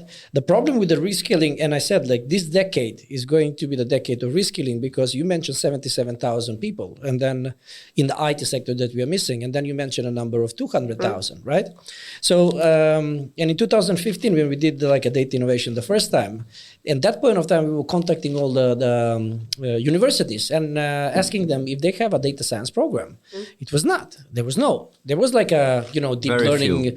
Very few. We didn't have like a curriculum that was on data science. Computer science, yes, and you had the classical like Anders and then went to, but on a broader scale, no. Yeah. So the point was that basically even today, when we have a majority of university offering courses in data science, machine learning, etc., are they capable to saturate, let's say, or supply that 77,000, if not the 200,000? The answer is no, right? We know they don't have So that. then what is the second option? The second option then it would be, let's recruit people, right? Let's bring them from other countries. The current migration system and how everything is done in the country, in Sweden, for example, it's a loop system. So in order for you to get like work, you need to have social number. In order to get a social number, you need to get work. That is why majority of the companies, actually even Spotify tried in many times to bring talent in Sweden. It was almost impossible. So it's a political question as well. So now that is out of the water, right? You have like Eric was here, and many others that basically even came from United States, and they're still waiting for 2-3 years for the permit and for visa actually to stay. Very capable, very smart people actually. So the second thing is out. So we cannot saturate this as well with importing people to Sweden, let's say, right? So what you're gonna do? And then the third part is that we are talking about citizen data scientists. Right? That means that we are coming to the time where AI is going to be democratized across the organizations. Everybody will supposed to know analytics. Everybody needs to know how data science works. Who's going to do that? The only way how to do that, and yesterday we were talking about the salt and pepper and the central unit, is basically to create capabilities and then basically try to spread out these capabilities and educate as many people in the organization. That is why we were so fascinated when I met you. And when you told about the business model, I was like, shit, that was it. Yeah, but because what Goran is on to now is that we are now talking about the visible number of 70,000 and 200,000, which is the concrete technical skill sets we need in sort of the tech roles. The not so visible number is the fundamental reskilling to have AI augmented humans. So humans who are working in a domain, in a job that will be done completely different because they have different tools. So you can imagine about ChatGPT, you can imagine about many different things, basically meaning that you're a business controller. We joked about this in Vattenfall, and I said, we're not going to hire a business controller in 2020 who can't do an SQL join. So I'm not talking now about upskilling or reskilling to another cloud engineer. So repeat, it's like SQL joint. Is that what so you said? basically, one of the simplest things when you start combining data, right? And you're moving maybe in Excel, and then you get more excited because you're moving into pivot tables a little bit more. And now you're getting, and then now actually there's not a flat file anymore, it's a database. And all of a sudden we need to be able to do, business controllers need to be able to manage data in a relational database, in a tabular model. And then we say we do an SQL join. When I say I have a table and cost over here, I need to be able to join it with the power plant over here at the right level of the cost structure. So basically, a very fundamental skill that a typical BI person has in the most basic one is to do SQL joins.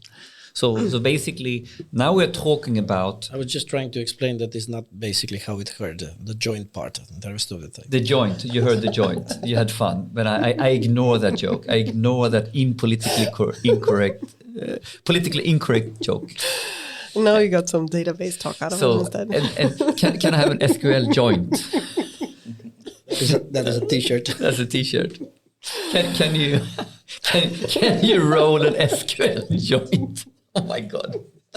That's going to be your question for that controller in the interview. Oh my God. But you see what I mean, right? Yeah. So we have a huge dark number where you need to be data literate, or you need to be you need to up your game as a business controller in tech skills. Yes. Because you're not going to work in the data you're not going to move data in Excel sheets. You're going to build systems, and you're going to monitor systems. You're going to work with them, and you're going to work.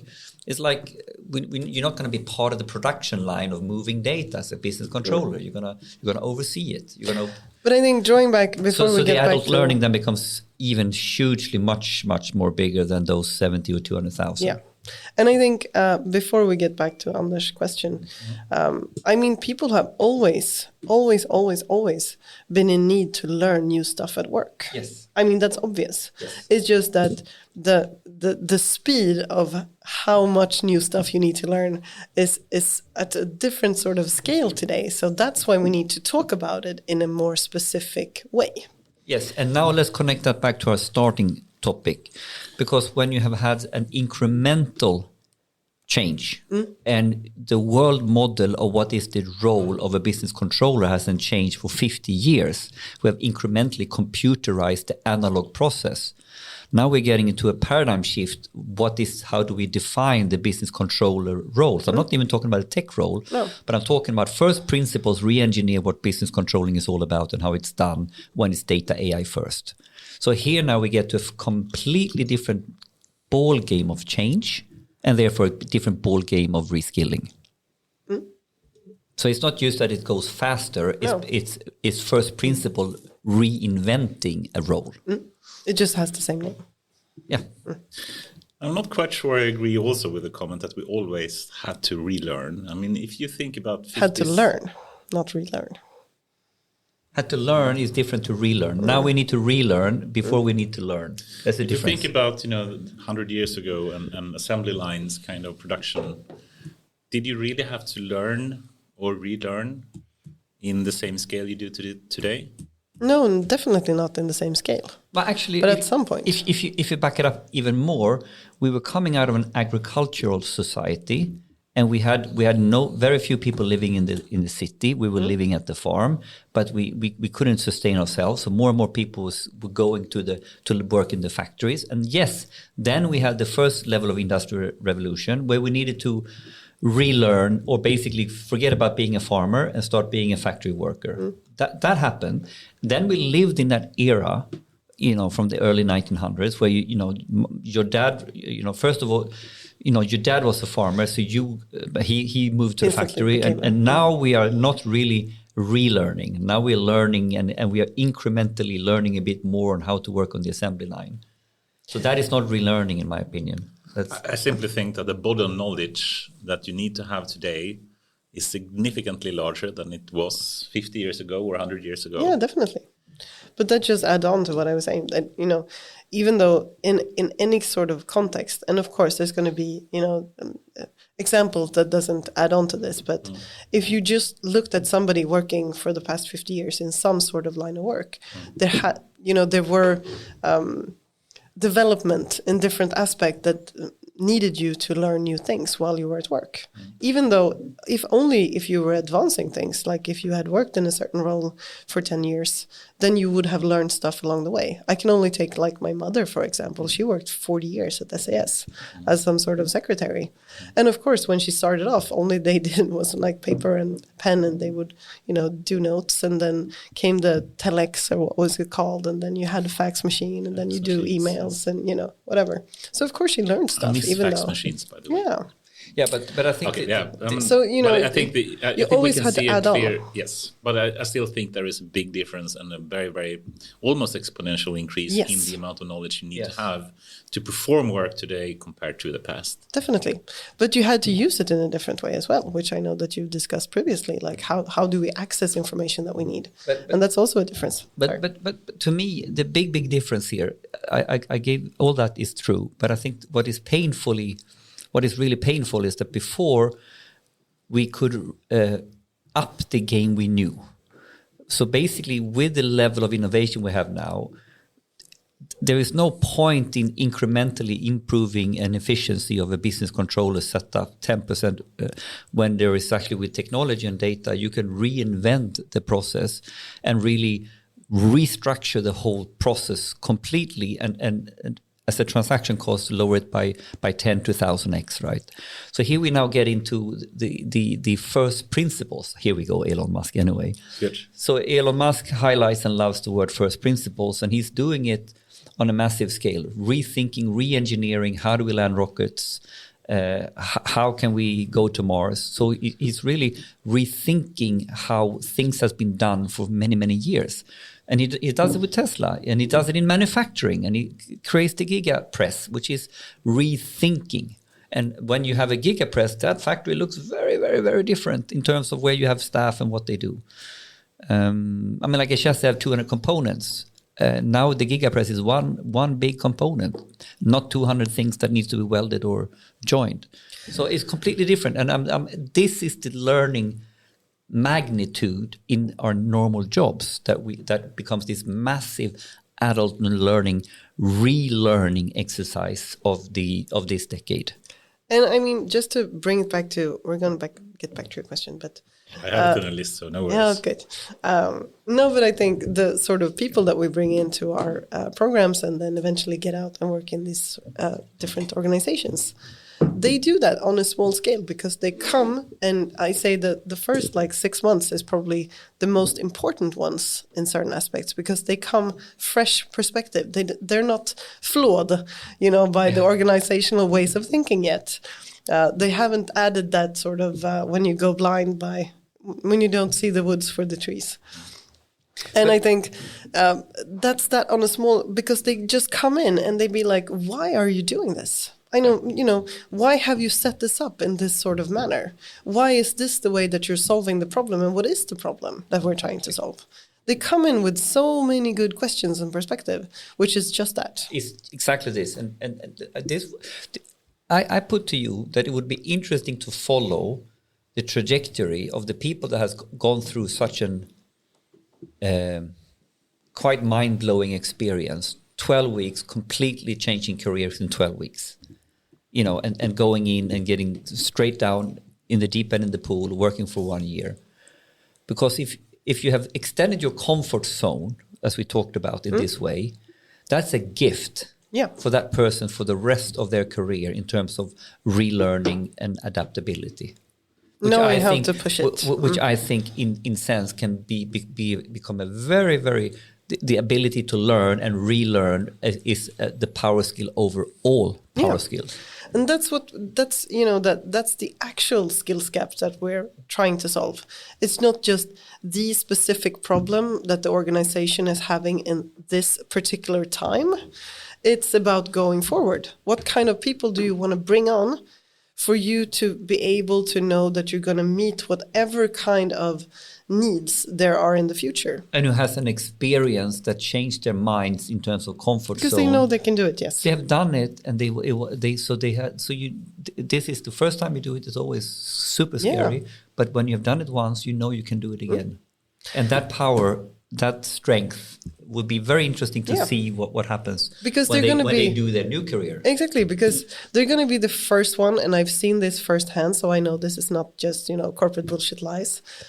Whenever these team faces like, oh, we need to add this thing on, we need to learn this sort of system, or we're going to add these things features, they're always first in line to be like, I can do it, because they know they have done it before. What a power! It's just like taking the first step towards things. But because I think now this tells us something also about the education system and what we need, regardless if it's academia or it's to teach the ability to learn and give people the comfort zone to tackle new learning, which is slightly different than you need to know this and then you can be certified as a doctor. You need to know. No. This is a different ball game, which I think these 12 weeks encapsulates as a mind-blowing experience if you take it in the right way. Louise. Yes. What's the future of schools and universities? Well, I think we're still going to be in need of schools and universities. Maybe not in the same way that they have been traditionally, because of course, as you know, the school system in itself is slow. So even though in your field of work, data scientists or people working within this field, even though they come out of university, they're still like X amount of years behind, and they don't get enough practice, so they're not really ready to go out and do stuff. I still think, I love higher degrees, because what you learn when you go through university or such is how to learn, how to cope with a lot of new information. And that's always going to be high value. I would say as well. Yeah, exactly. But that's always going to be high value and really, really important. So, I'm not saying that we should throw away higher education. I think that serves a very, very important goal, or what's the word? Purpose. Thank you. But I think in order to find certain kind of skill sets, yes, we need to add on ways of learning and how to structure the way to take somebody from point A to point B. And of course, our way of doing it is not for everyone. I always say that it's not for everyone to go through these kind of very, very intense learning programs of 12 weeks and then actually going into the proper jungle, which is reality. But for certain kind of people, this is the best way to go into it. Do you think so we need to find different ways. Yes. I think you have an awesome way, and I think, more people should go through it in that way. Then the question comes, why shouldn't that be part of a normal educational system as well? Why does it have to go through a startup? Good question. I think that if we were talking about the regular school system, you wouldn't be able to have that sort of qualification system that we do. That's the first thing. Why not? Well, of course, if you would... good question, and I may be reverting my answer there straight away. No, but I'm thinking if, for instance, if you're applying to become a doctor, you need the highest degrees of different things. But those sort of degrees is not the equivalent of what we're looking for. So I think, at least, yeah, exactly. It can change. Exactly. If we're talking about change, then of course, I think on a... No, I'm talking freely here, but I think that we should probably change. I'm trying to stress you a bit here. Yeah, that's good. I'll take a deep breath. No, but probably the time we put into our higher education probably needs to be compromised in some sort of way. I've heard numbers that if you go through the regular sort of, being a data engineer through like KTH, the equivalent of time that you actually practice proper coding or doing hands-on work is going to be equivalent to the actual practice and doing proper training that you do during our 12 weeks. So in one way, you're doing a lot of more deeper theory, doing all these things, but the hands-on practical stuff that you will need day one, it's not so much less. No, it's the same. But because then of course KTH would argue, yes, you need the coding, we give you the 12 weeks, but you need all these other things as well. And of course, the coding part on, if you would do one of the programs on KTH, they would prepare you for any kind of context, sort of. Yeah. Well, we only prepare you for a specific context within this client's tech stack or whatever. So we do a very specific training for a specific output, while the higher education system prepares you for a more general setting. And then, of course, our systems today, we have a middle ground. We have yrkeshögskolor. Exactly. Katarina, my sambo, she's going to yrkeshögskola in UX design right now. So that's very much somewhere in between. It's not as intensive what you're describing, but it's literally how to, what are the skill sets we need to have, both theoretical methods and sort of coding, Figma or whatever it is.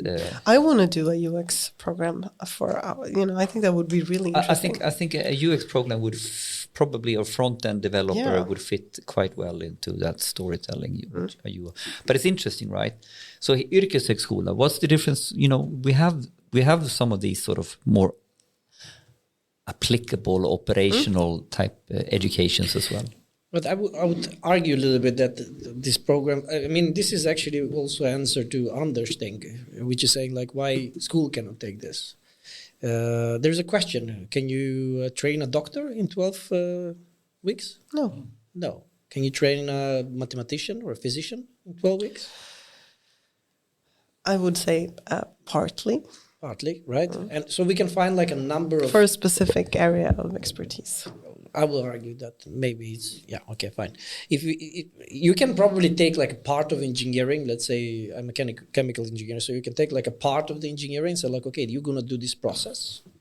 And they're going to be excellent with that. But if they need to start innovating, for example, and understanding the basic why, for example, this stone, when you dissolve it and you make it actually in these different materials, are acting in a different way, then you have like... So I believe that it's not applicable to everything. Maybe USDX, maybe I mean, data the side. more theoretical parts. Right. It's practical, I would say. Yeah, exactly. All the things that are practical, you can. Yeah. But something that needs a little bit more knowledge, skills, and learning behind it, I would argue that maybe it's not possible in 12 weeks. But we teach salespeople in 4 days. But let's take the example with the doctors, right? So maybe you need the baseline going through school and doing your training like in education today. But what clearly needs to happen, how is continuous learning done from doctors today? Because of course there are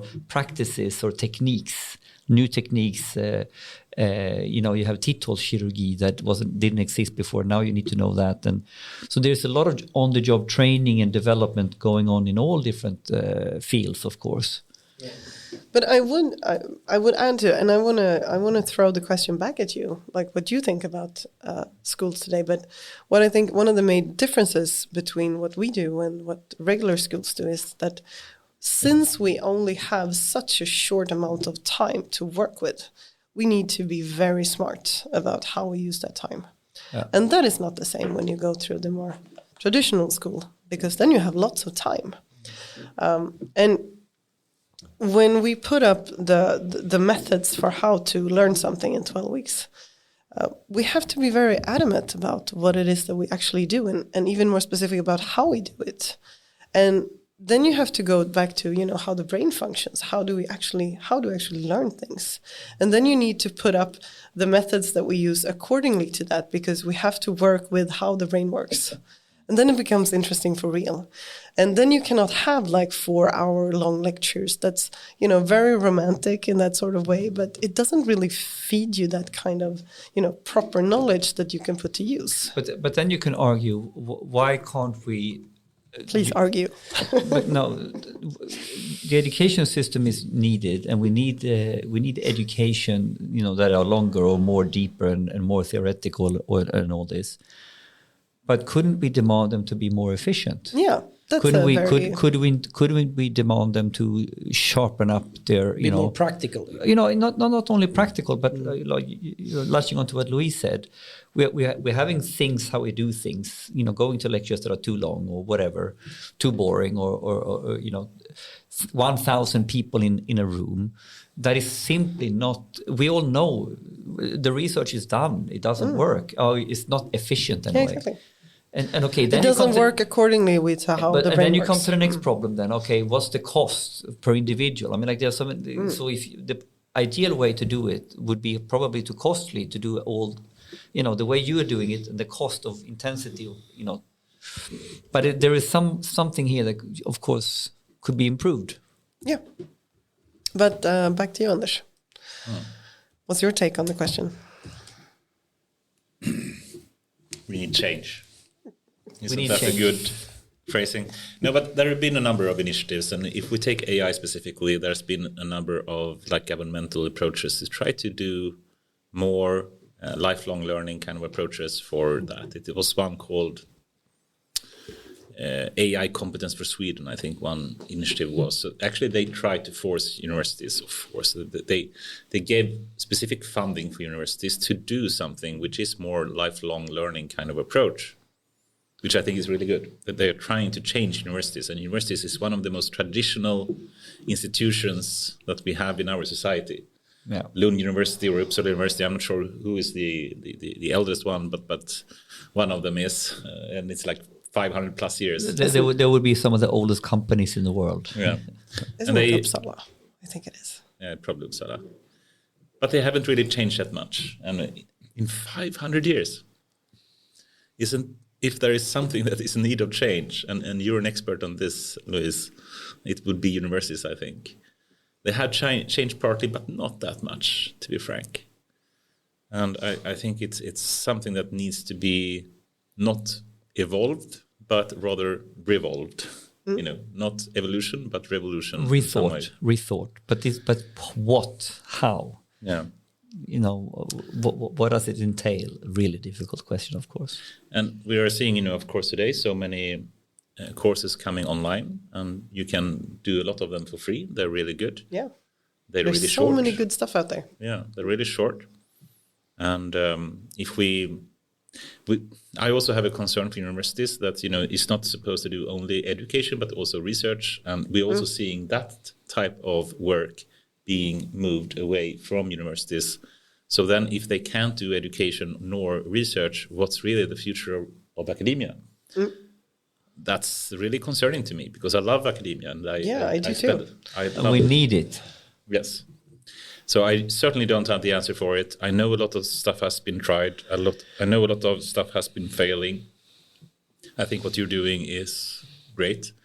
I think, this is probably the best way to do it, to show by example, to show that if we do it in this way, and we can make it as a startup, and companies love it, and we can make a big change in our society, that I think is the best way to make change.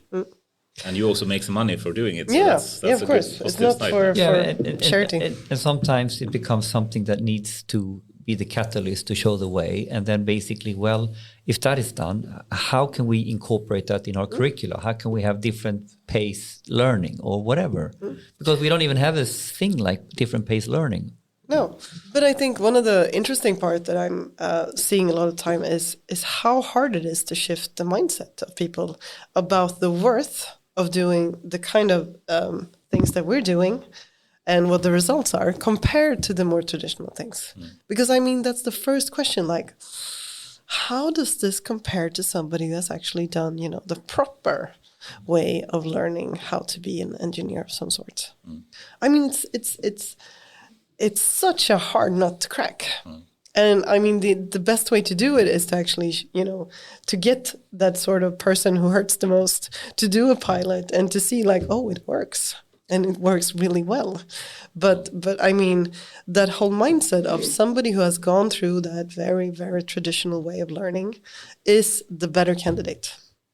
I don't, there's still companies out there, modern companies today, who doesn't hire people who doesn't have, a certain degree of things.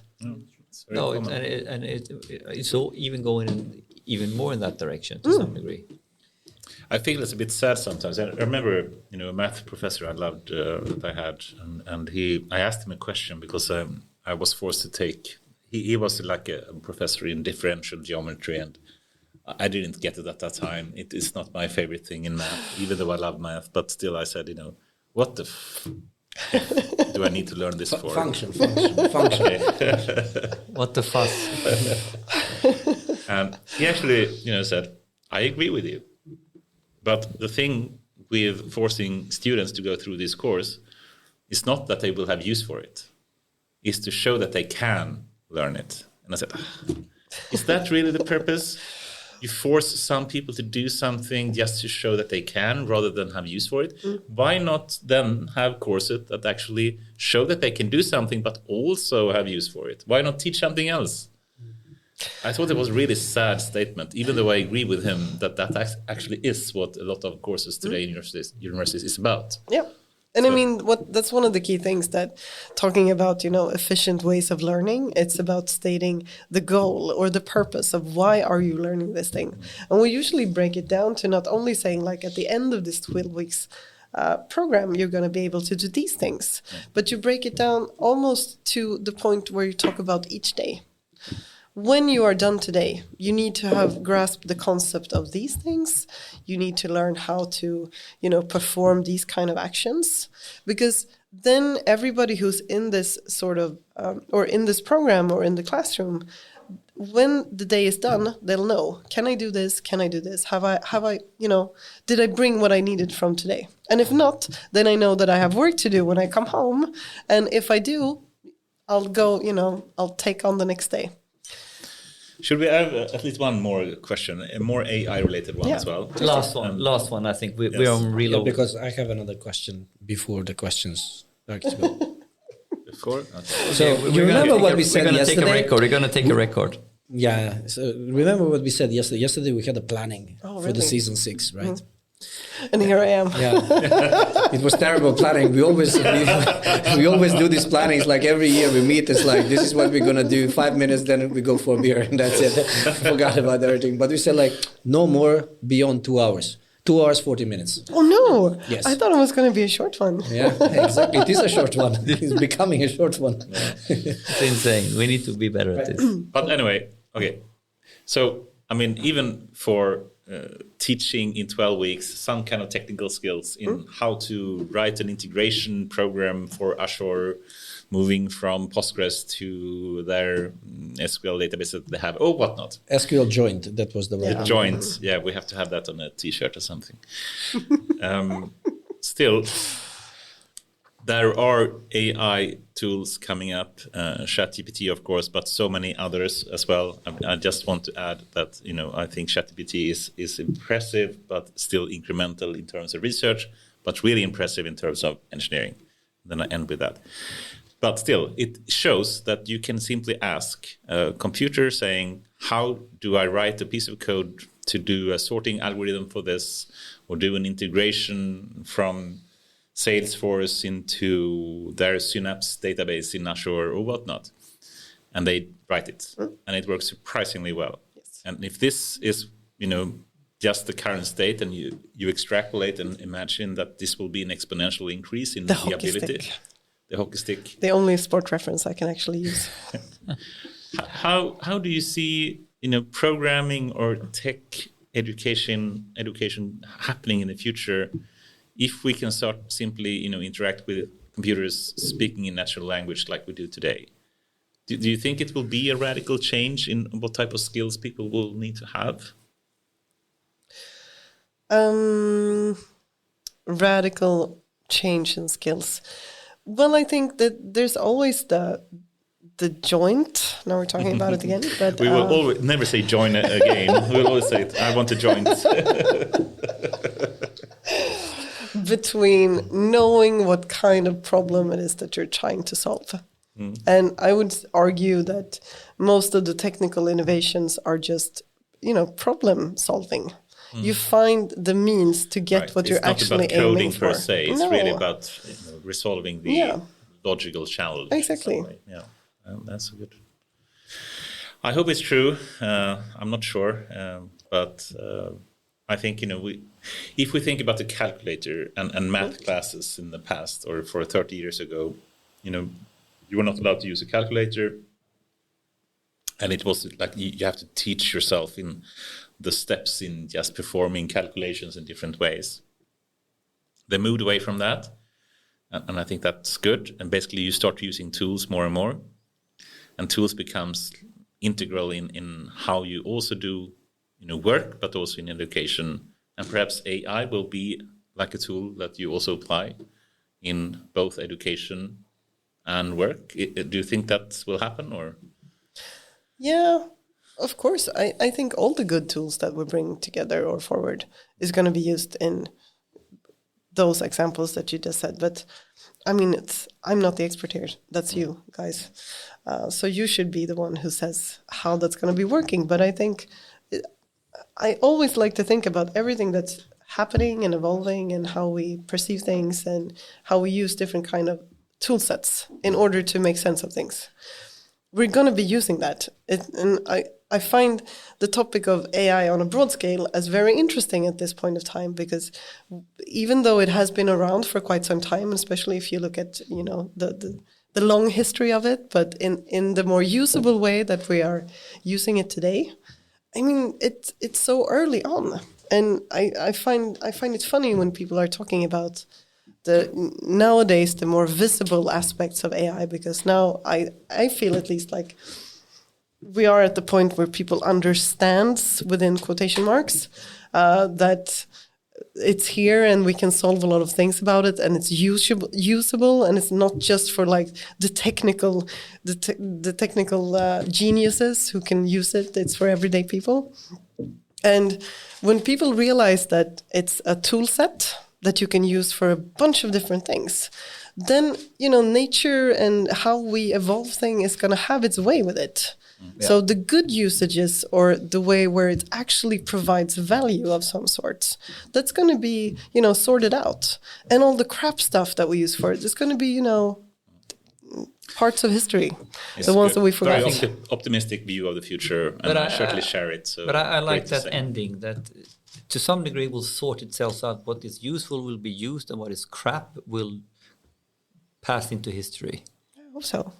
And I think we should round it off on that.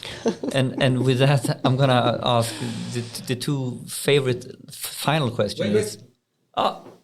Did you have one question? Yes. I was trying to shoot you down when you were away. I was trying to end it. Just try we're doing 5 to 7 minutes. So Louise is a fellow podcaster as well. So she has a pod which is called the Upskill. That's pod. right. And I've been listening to that. Thank you. Now we are on 7, 8. Yeah, something like that. Something like that. Mm-hmm. And it's on Swedish, together with one of your colleagues. Yeah, Emma. So it's not actually a question, a little bit more like a discussion regarding you're doing podcasts. How do you experience this? But I really like this. I have to say, I told you I was really nervous coming here. I was like, what am I going to bring to this? But it was, I love a good conversation, and I usually don't like, talking about stuff in public is not my thing. I've spent my whole professional life being in the shadows, making sure that everybody else has what they need. And now I find myself being like the mascot of the things that we do. So I'm out talking all the time. But this sort of free format and just discussing things, it's wonderful. You have a good thing going. Jumping into a bit rabbit long, holes. maybe, or is it okay? Maybe we cut it down in snippets and all that, but 3 hours. But it goes fast, doesn't it? Yeah, extremely fast. It's really crazy. we need to stick to the 2 hours. Yes. Yeah, you should. Yes. But it's a little bit like Marvel. They started 2 hours, now it's 3 hours. It's a good Marvel movie now has to be 3 hours. What are the actual 2 final questions then? What's next in your life? What's happening privately, professionally? what are you looking forward to in the next around the corner? Well, if I start off privately, as I said, I think earlier, my life revolves heavily around books. I'm constantly reading, and I love to explore new things. And it could be whatever. I read about art, or I read about physics, and now I'm into this. I'm deep diving into the topic of split brain. Split brain? Split brain. What is I this? love this. Now we have to stay another. What? This is for the after work. No, but working with learning, I try to read up on how we work accordance with how the brain works, and then I for some reason I started reading up on split brain patients. So when they actually they sever the connection between the right and the left hemisphere of the brain. Love it, because it just brings out so many aspects of how we talked about, the consciousness or how we perceive things. And when you start messing around with the brain and you shut things off, strange stuff happens. So I'm really into that one right now. Brain is amazing. Yeah, I know. But we'll talk about this afterwards. Yes. That's fine. Split brain is for the afterwards. So great. Like now we got like joints. Now it's mushrooms involved in all of this. So I don't know what this is going. Now you bring this up. And then final question: do you have any recommendations for guests that you would love to listen to in this format? Yeah, I have actually. I think I mentioned it to you earlier, but a couple of years ago, there was a book that came out from a Swedish philosopher. Her name is Jonna Bornemark. And the name of the book in Swedish is Det omätbaras renässans, which would translate into the renaissance of the unmeasurable. Sounds very nice. Pretty good in English, actually. That was the book title for Amazon right there. And what she does is, exactly. And the book is about our obsession with measuring things and where that leads to the stuff that we cannot measure and how we perceive the world regarding this. And I must say that it's not an easy read. I've done my fair share of philosophy studies as well as reading, but this one, I had to take breaks sometimes and just be like, okay, now I need to read this page again. And play some cards in between. Yeah, I just need to, this has to just put somewhere in the back of my head. It's not an easy read, but it's an extremely interesting one. And I would love to hear her because she sort of handles the, how we put up our society and how we measure things and where that leads us in thinking. And then she sort of draws back to very, old philosophers. We're talking like 1600s. Super interesting. And I would love to hear her in the context of these things. Yeah. Awesome. Cool. That's my aim. Cool. All right. So, Louise, thank you very much for joining us for this 2 hour plus. Let's call it that. And almost 3 hours. But no, 2 hour plus. Okay. And so interesting, so fun, and such an important topic, and it's such a relevant topic in the context of data and AI. Thank you so much for having me. This was really, really fun. Thank you. Thank you.